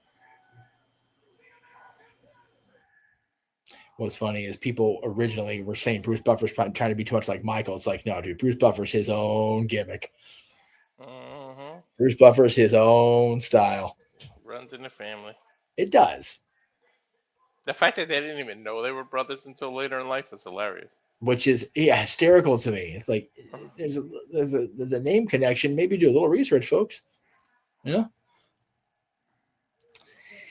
And yes, like I've said about a lot of things, the championship design has grown on me. I did not like it when they presented it to Roman, but I kind of wish they let Cody just keep the wing eagle, except for that one appearance.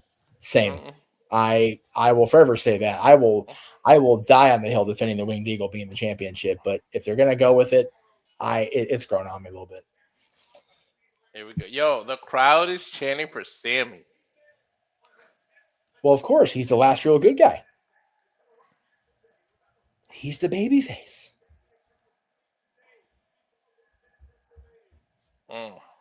It's too funny.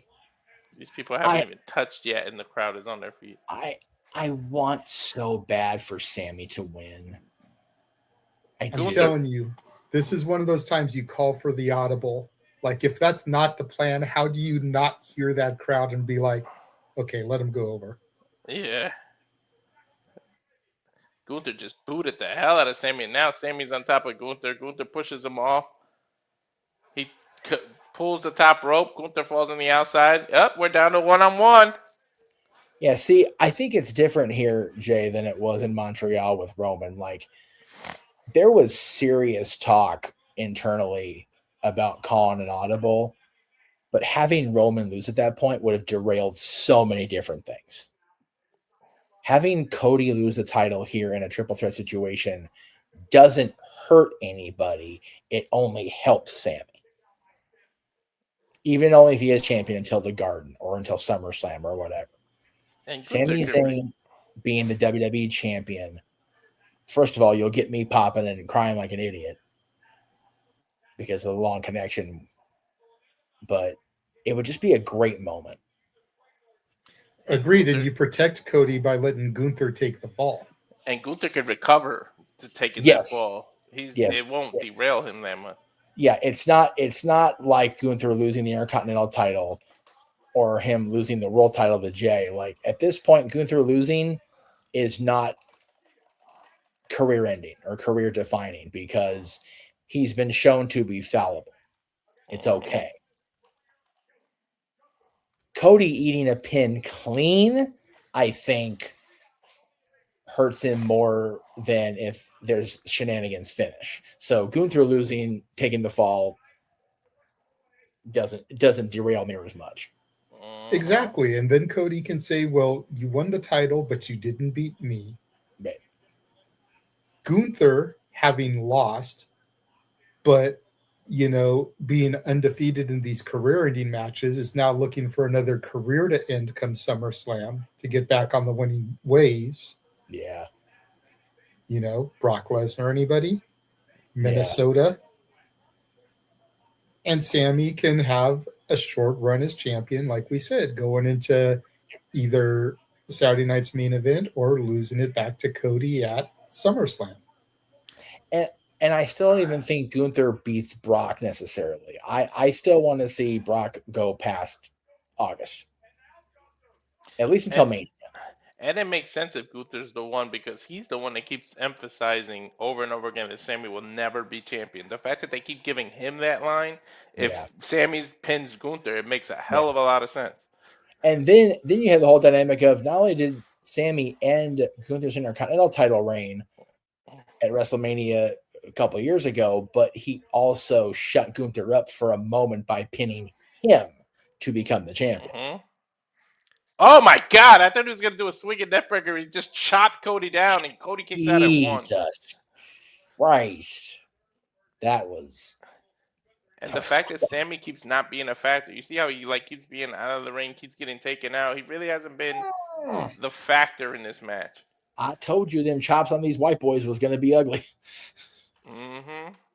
Especially Sami. That dude, us ginger white boys just red. We just red. I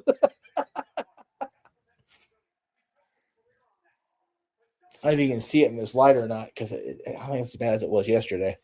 Oh yeah, it totally is. Look at the difference in the sunburn just from here to here. Mm-hmm. Wear your sunscreen this land, kids. Fucking shit up. Sunrise, sunburn, sunset, repeat. It's fucking, especially a rope drop. Although we only did sunrise because we were coming from Victorville. We didn't even do a full day. We did. We closed it up. We didn't get there until damn near after 11 o'clock. I still feel like I did a 16-hour work day. I was so tired Wednesday. Pretty much nobody saw my ass online Thursday. I was recovering.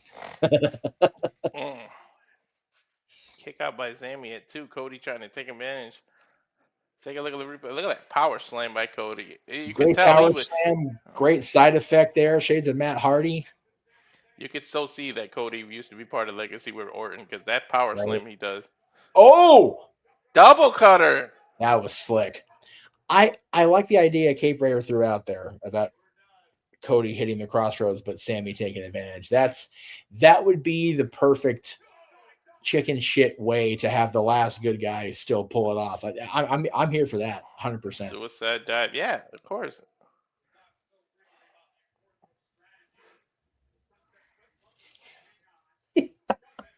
Sunset flip. Delayed sunset flip. I love the sunset flip. I love Gunther selling it. Like the whole fucking 80s heel reaction. Mm-hmm. Uh-oh, crossroads. Nope. Oh, shit.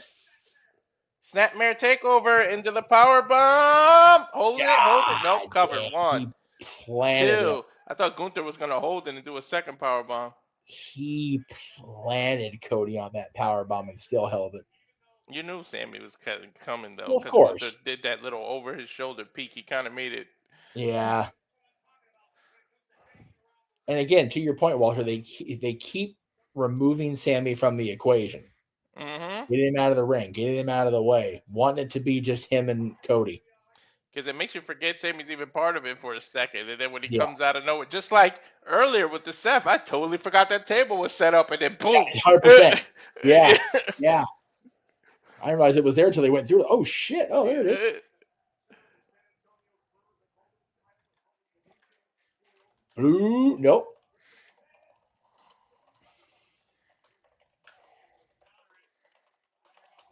Oh, God damn it.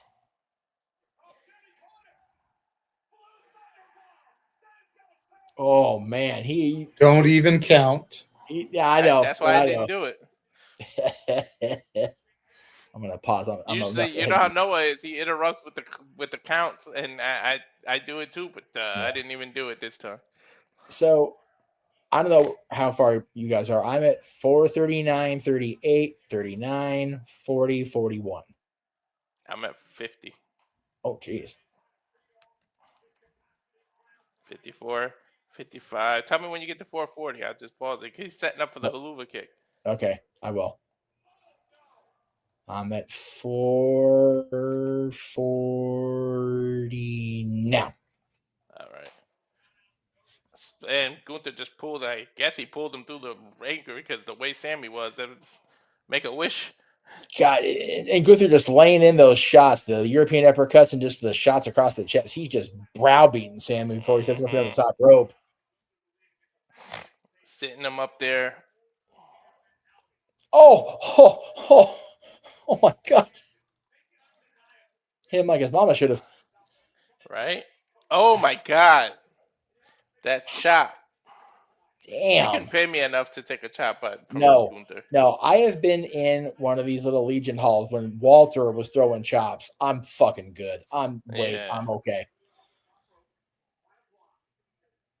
Dude, even seeing JJ take the chops from the Battleground roster, I would take all of that before I took one from Walter. No, did Gunther just try to hit Rainmaker? Ghost Rolls 1, 2, and Sami pulled the referee out. Okay, I'm way ahead of you guys again. Jesus Christ, what the hell? There. Oh, I could just hit go live. It's because I paused it. Huh. Yeah, like it says I'm live, so I don't know. Whatever. It always says that. There.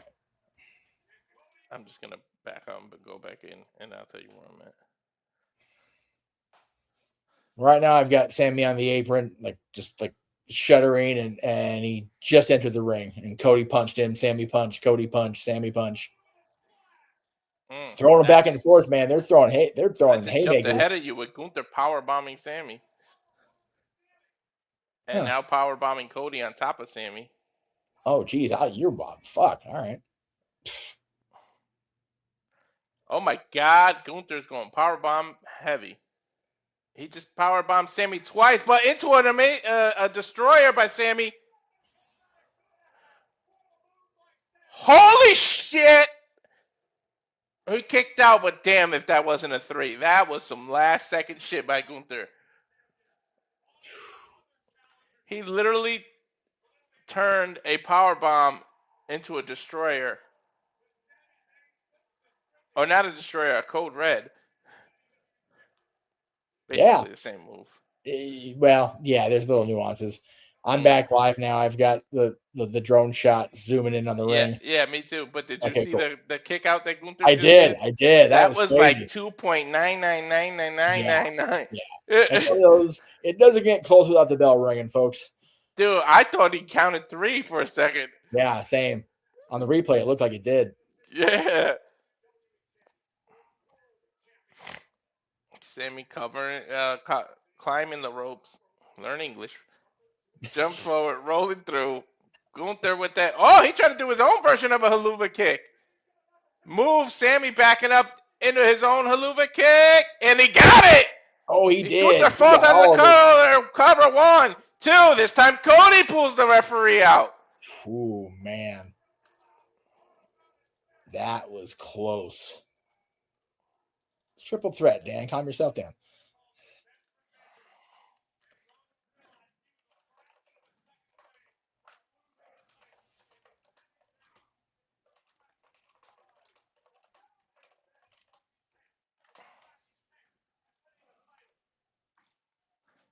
Now all we need is for Gunther to pull the ref out.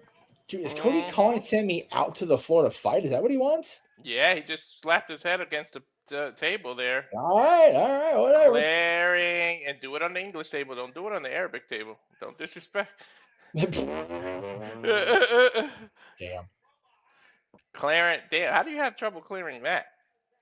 Now it's on the English table. See, they didn't break the Arabic table. See? Now they're clearing everything.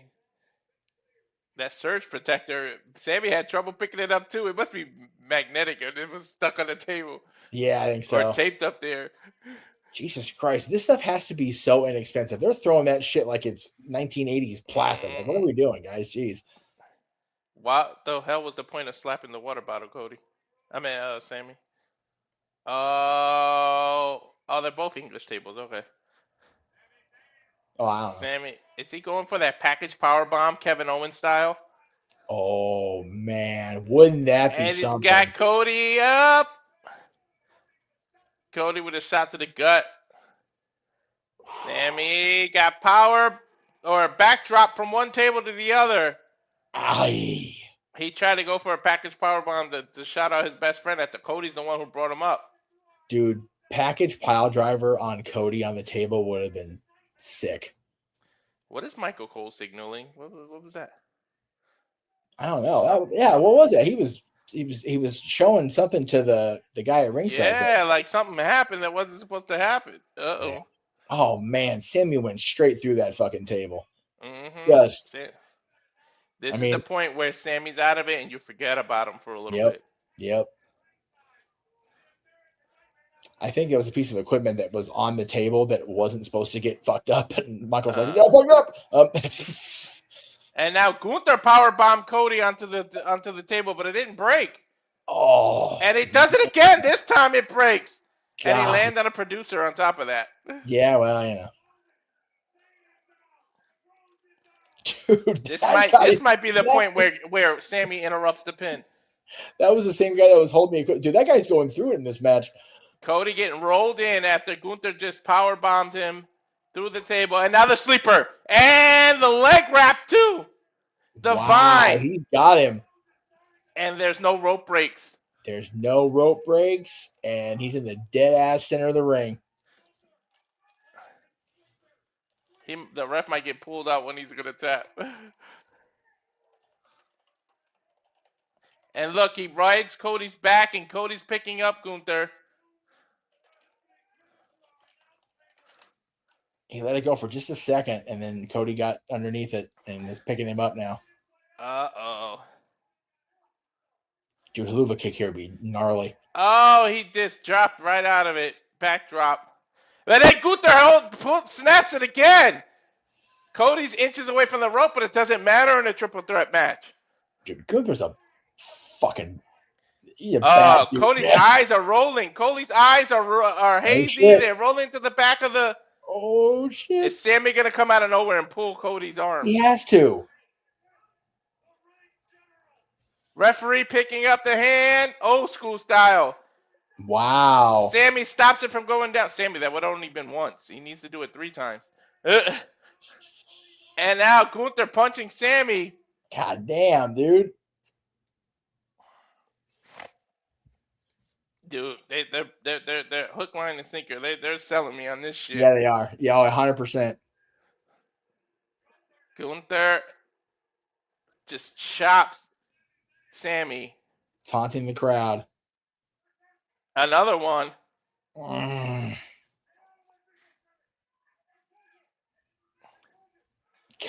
Slapping him in the chest again. My God. Sami's chest is going to look like Kofi Kingston's in a minute. Right?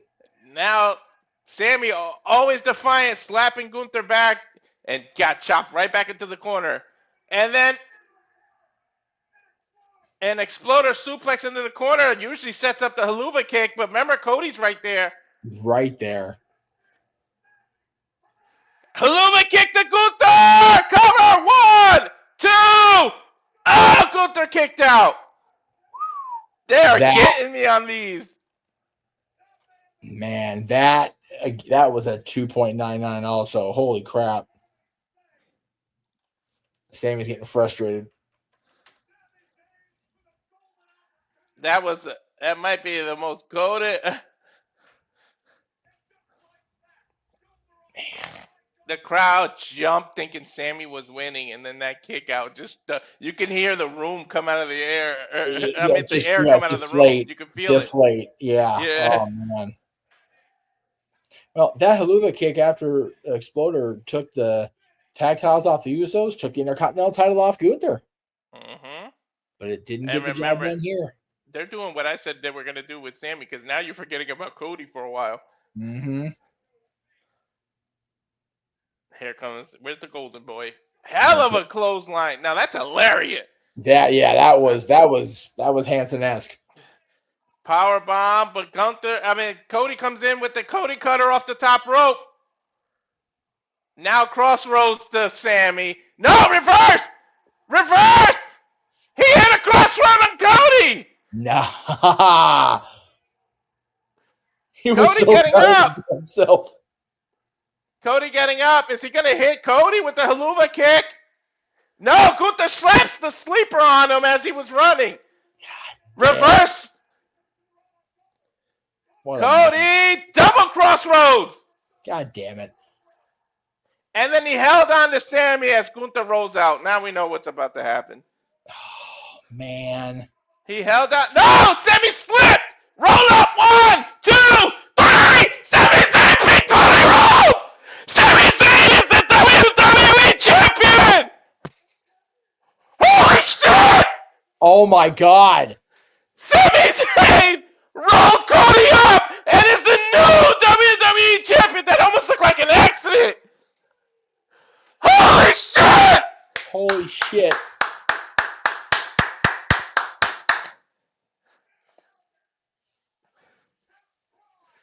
Oh, my God. 10th time is the charm.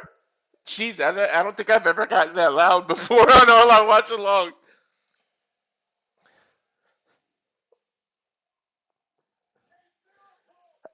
The miracle in Saudi. Holy shit.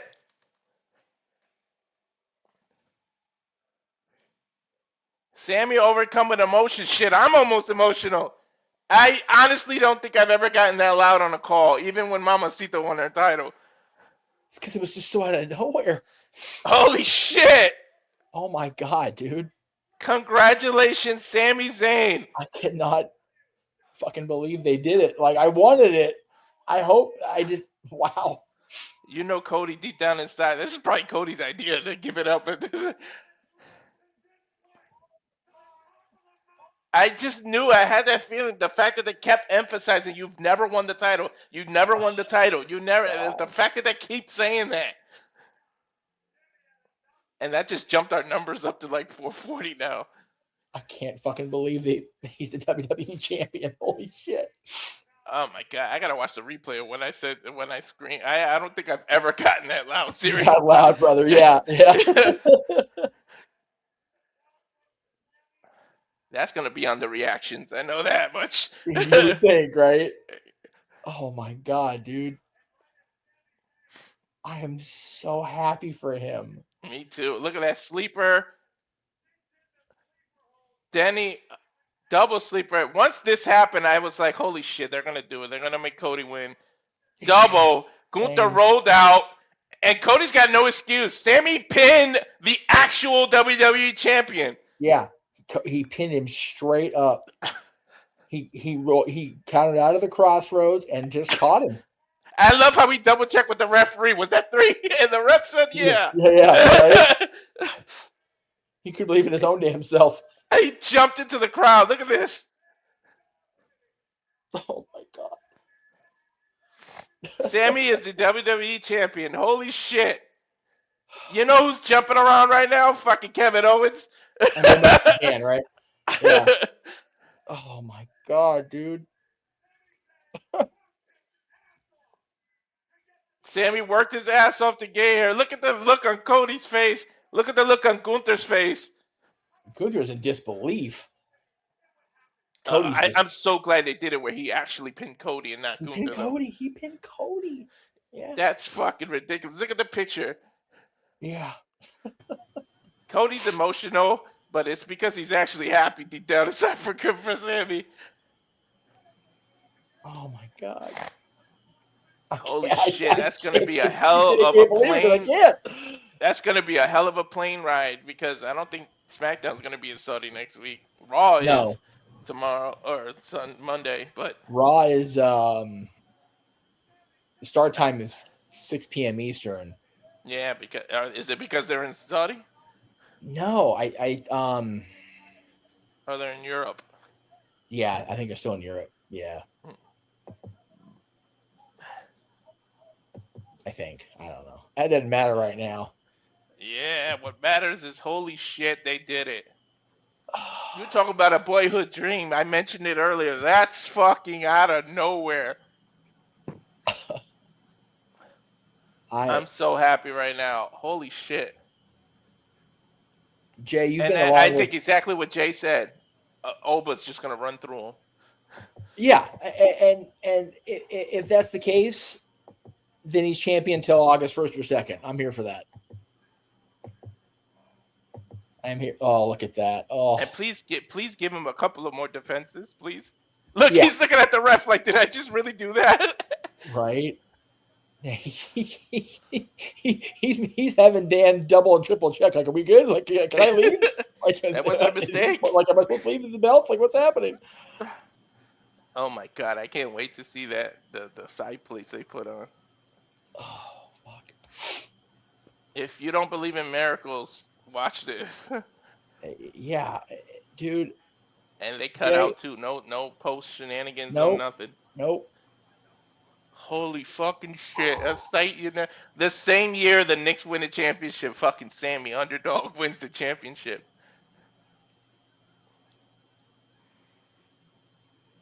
This is shock. We've been overdoing it. We gotta give the producer man his reaction because he wouldn't shut up.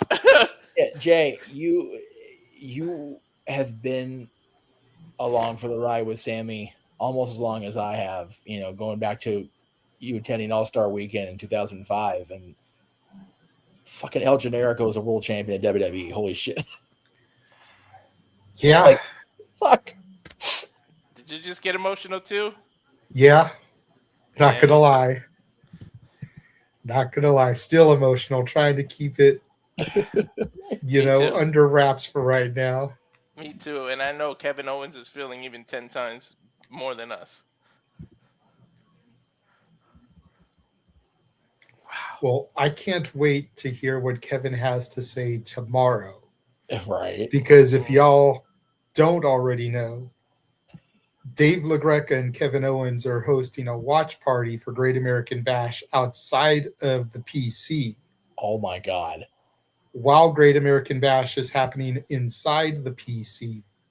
Oh wow. So KO very easily will have something to say for his longtime friend Rami. Wow.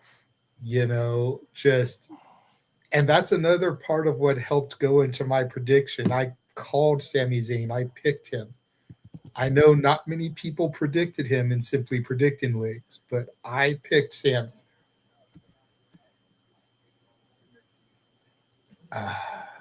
You know what's fucking crazy, Jay? The first show you went to for PWG, All-Star Weekend, night one. Mm-hmm. The main event. Do you remember the main event? Mm-hmm. What was it? It was AJ Styles versus El Generico versus Kevin Steen. Winner got Super Dragon the next night on night 2. Yeah. Didn't we do a watch along of that? We did. We did a watch along for both nights last year when it hit its 20th anniversary. Yep. Yeah, Super Dragon and Generico and Steen in a 3-way dance over the semi-main of AJ Styles versus Samoa Joe. Oh, that's right. Okay. It was Styles versus Joe. Yeah. Okay. And then Dragon versus Steen Erico before there's Steen Erico. The clicks this is going to get. This is going to be watched. This is going to go way over 1 million views and likes. It's not going to be all those dislikes like Jay. This is going to be nuts. 21 years ago, that man was in the main event of the first PWG show that, for lack of a better term, piggybacked on WrestleMania being in town for the world title. Mm-hmm. And now he's the WWE champion. A few years ago, he was getting slapped by a big hand facing Jackass. Right. At WrestleMania. WrestleMania in Texas. Johnny Knoxville and the Jackasses are punking this guy. And he's the and again, with all respect to the tribal chief, it's not the secondary world championship. Nope. He is the fucking WWE back to Buddy Rogers, Bruno, Backlund, Hogan, Savage, WWE champion. All right. I'm trying not to Fucking cry. blows my mind. Guys, please turn into no DQ. JJ, you want to get a final word before I say cut the feed and stuff, or you can't control the emotions? I'm still just beside myself here. Like this is a moment. Mm-hmm. You know, people always talk about WWE. It's not about the matches, it's about the moments. And there's nothing wrong with that. No. There's nothing wrong with creating moments. All life is a series of moments strung together. Life isn't a chain wrestling ton of technical moves, you know, thrown together. Hang on. Life is a series of moments, and that's exactly what this is. So let Sami have his moment.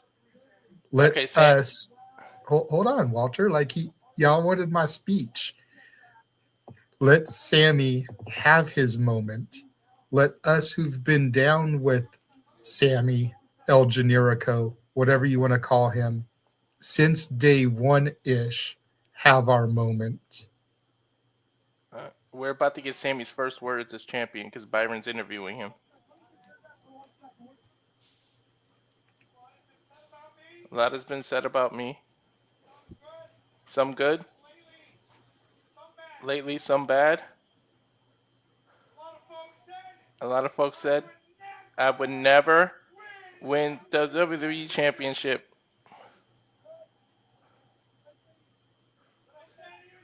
But I stand here tonight in front of my people on Riyadh.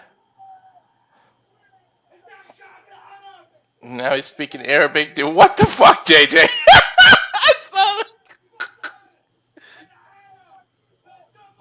I am the WWE champion.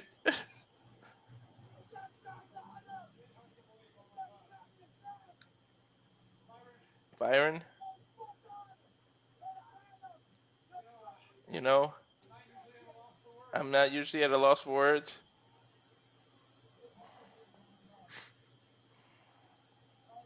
You deserve it, chant screamed through the crowd. Finally, those have real meaning. That's just not a cliche chant. You know what? You're damn right I deserve this. 20 plus years in this game. And I never got the recognition. 20 years, 10 years chasing this championship. I don't care what happens to me tomorrow. Forever, I will be Sami Zayn, WWE champion. Things Mr. Perfect could have never said. Things Ricky the Dragon Steamboat could never have said. These larger than life characters we know growing up never got this opportunity, and Sami got it. The rich history of that title, the lineage that Jeff was talking to. Yeah. And sorry, JJ, you can continue. I just wanted to get his first words as champion. No, I finished it before he started actually talking. Under a minute for Aaron. So, Jeff, any final thoughts before we just the comment in the chat room, I think, said it best. This was a night of WWE doing a lot of booking right. And Sami definitely does deserve it. And I am so stupid tickled to get the chance to say, head over to NoDQ.com's YouTube channel right now. Check out the recap from Aaron Rift. And we'll be back when he's done. We're simply predicting for Team 8th anniversary and then shenanigans tonight, folks. Thank you guys for letting me be part of this. And Sami Zayn, congratulations, man. Head over to ODQ right now, folks, and we will see you next time. For the Renegade JJ Williams, for Jeff Meacham, I am Mr. Reliable Walter Cruz. We thank all 488 of you that are still watching us at presenting Night of Champion Watch Along. Tune in to No DQ for Aaron Riss review. I'm gonna flip over there because I know he's gonna have a lot of interesting shit to say. But $4.90 now. We thank you, and JJ, hit the fucking end.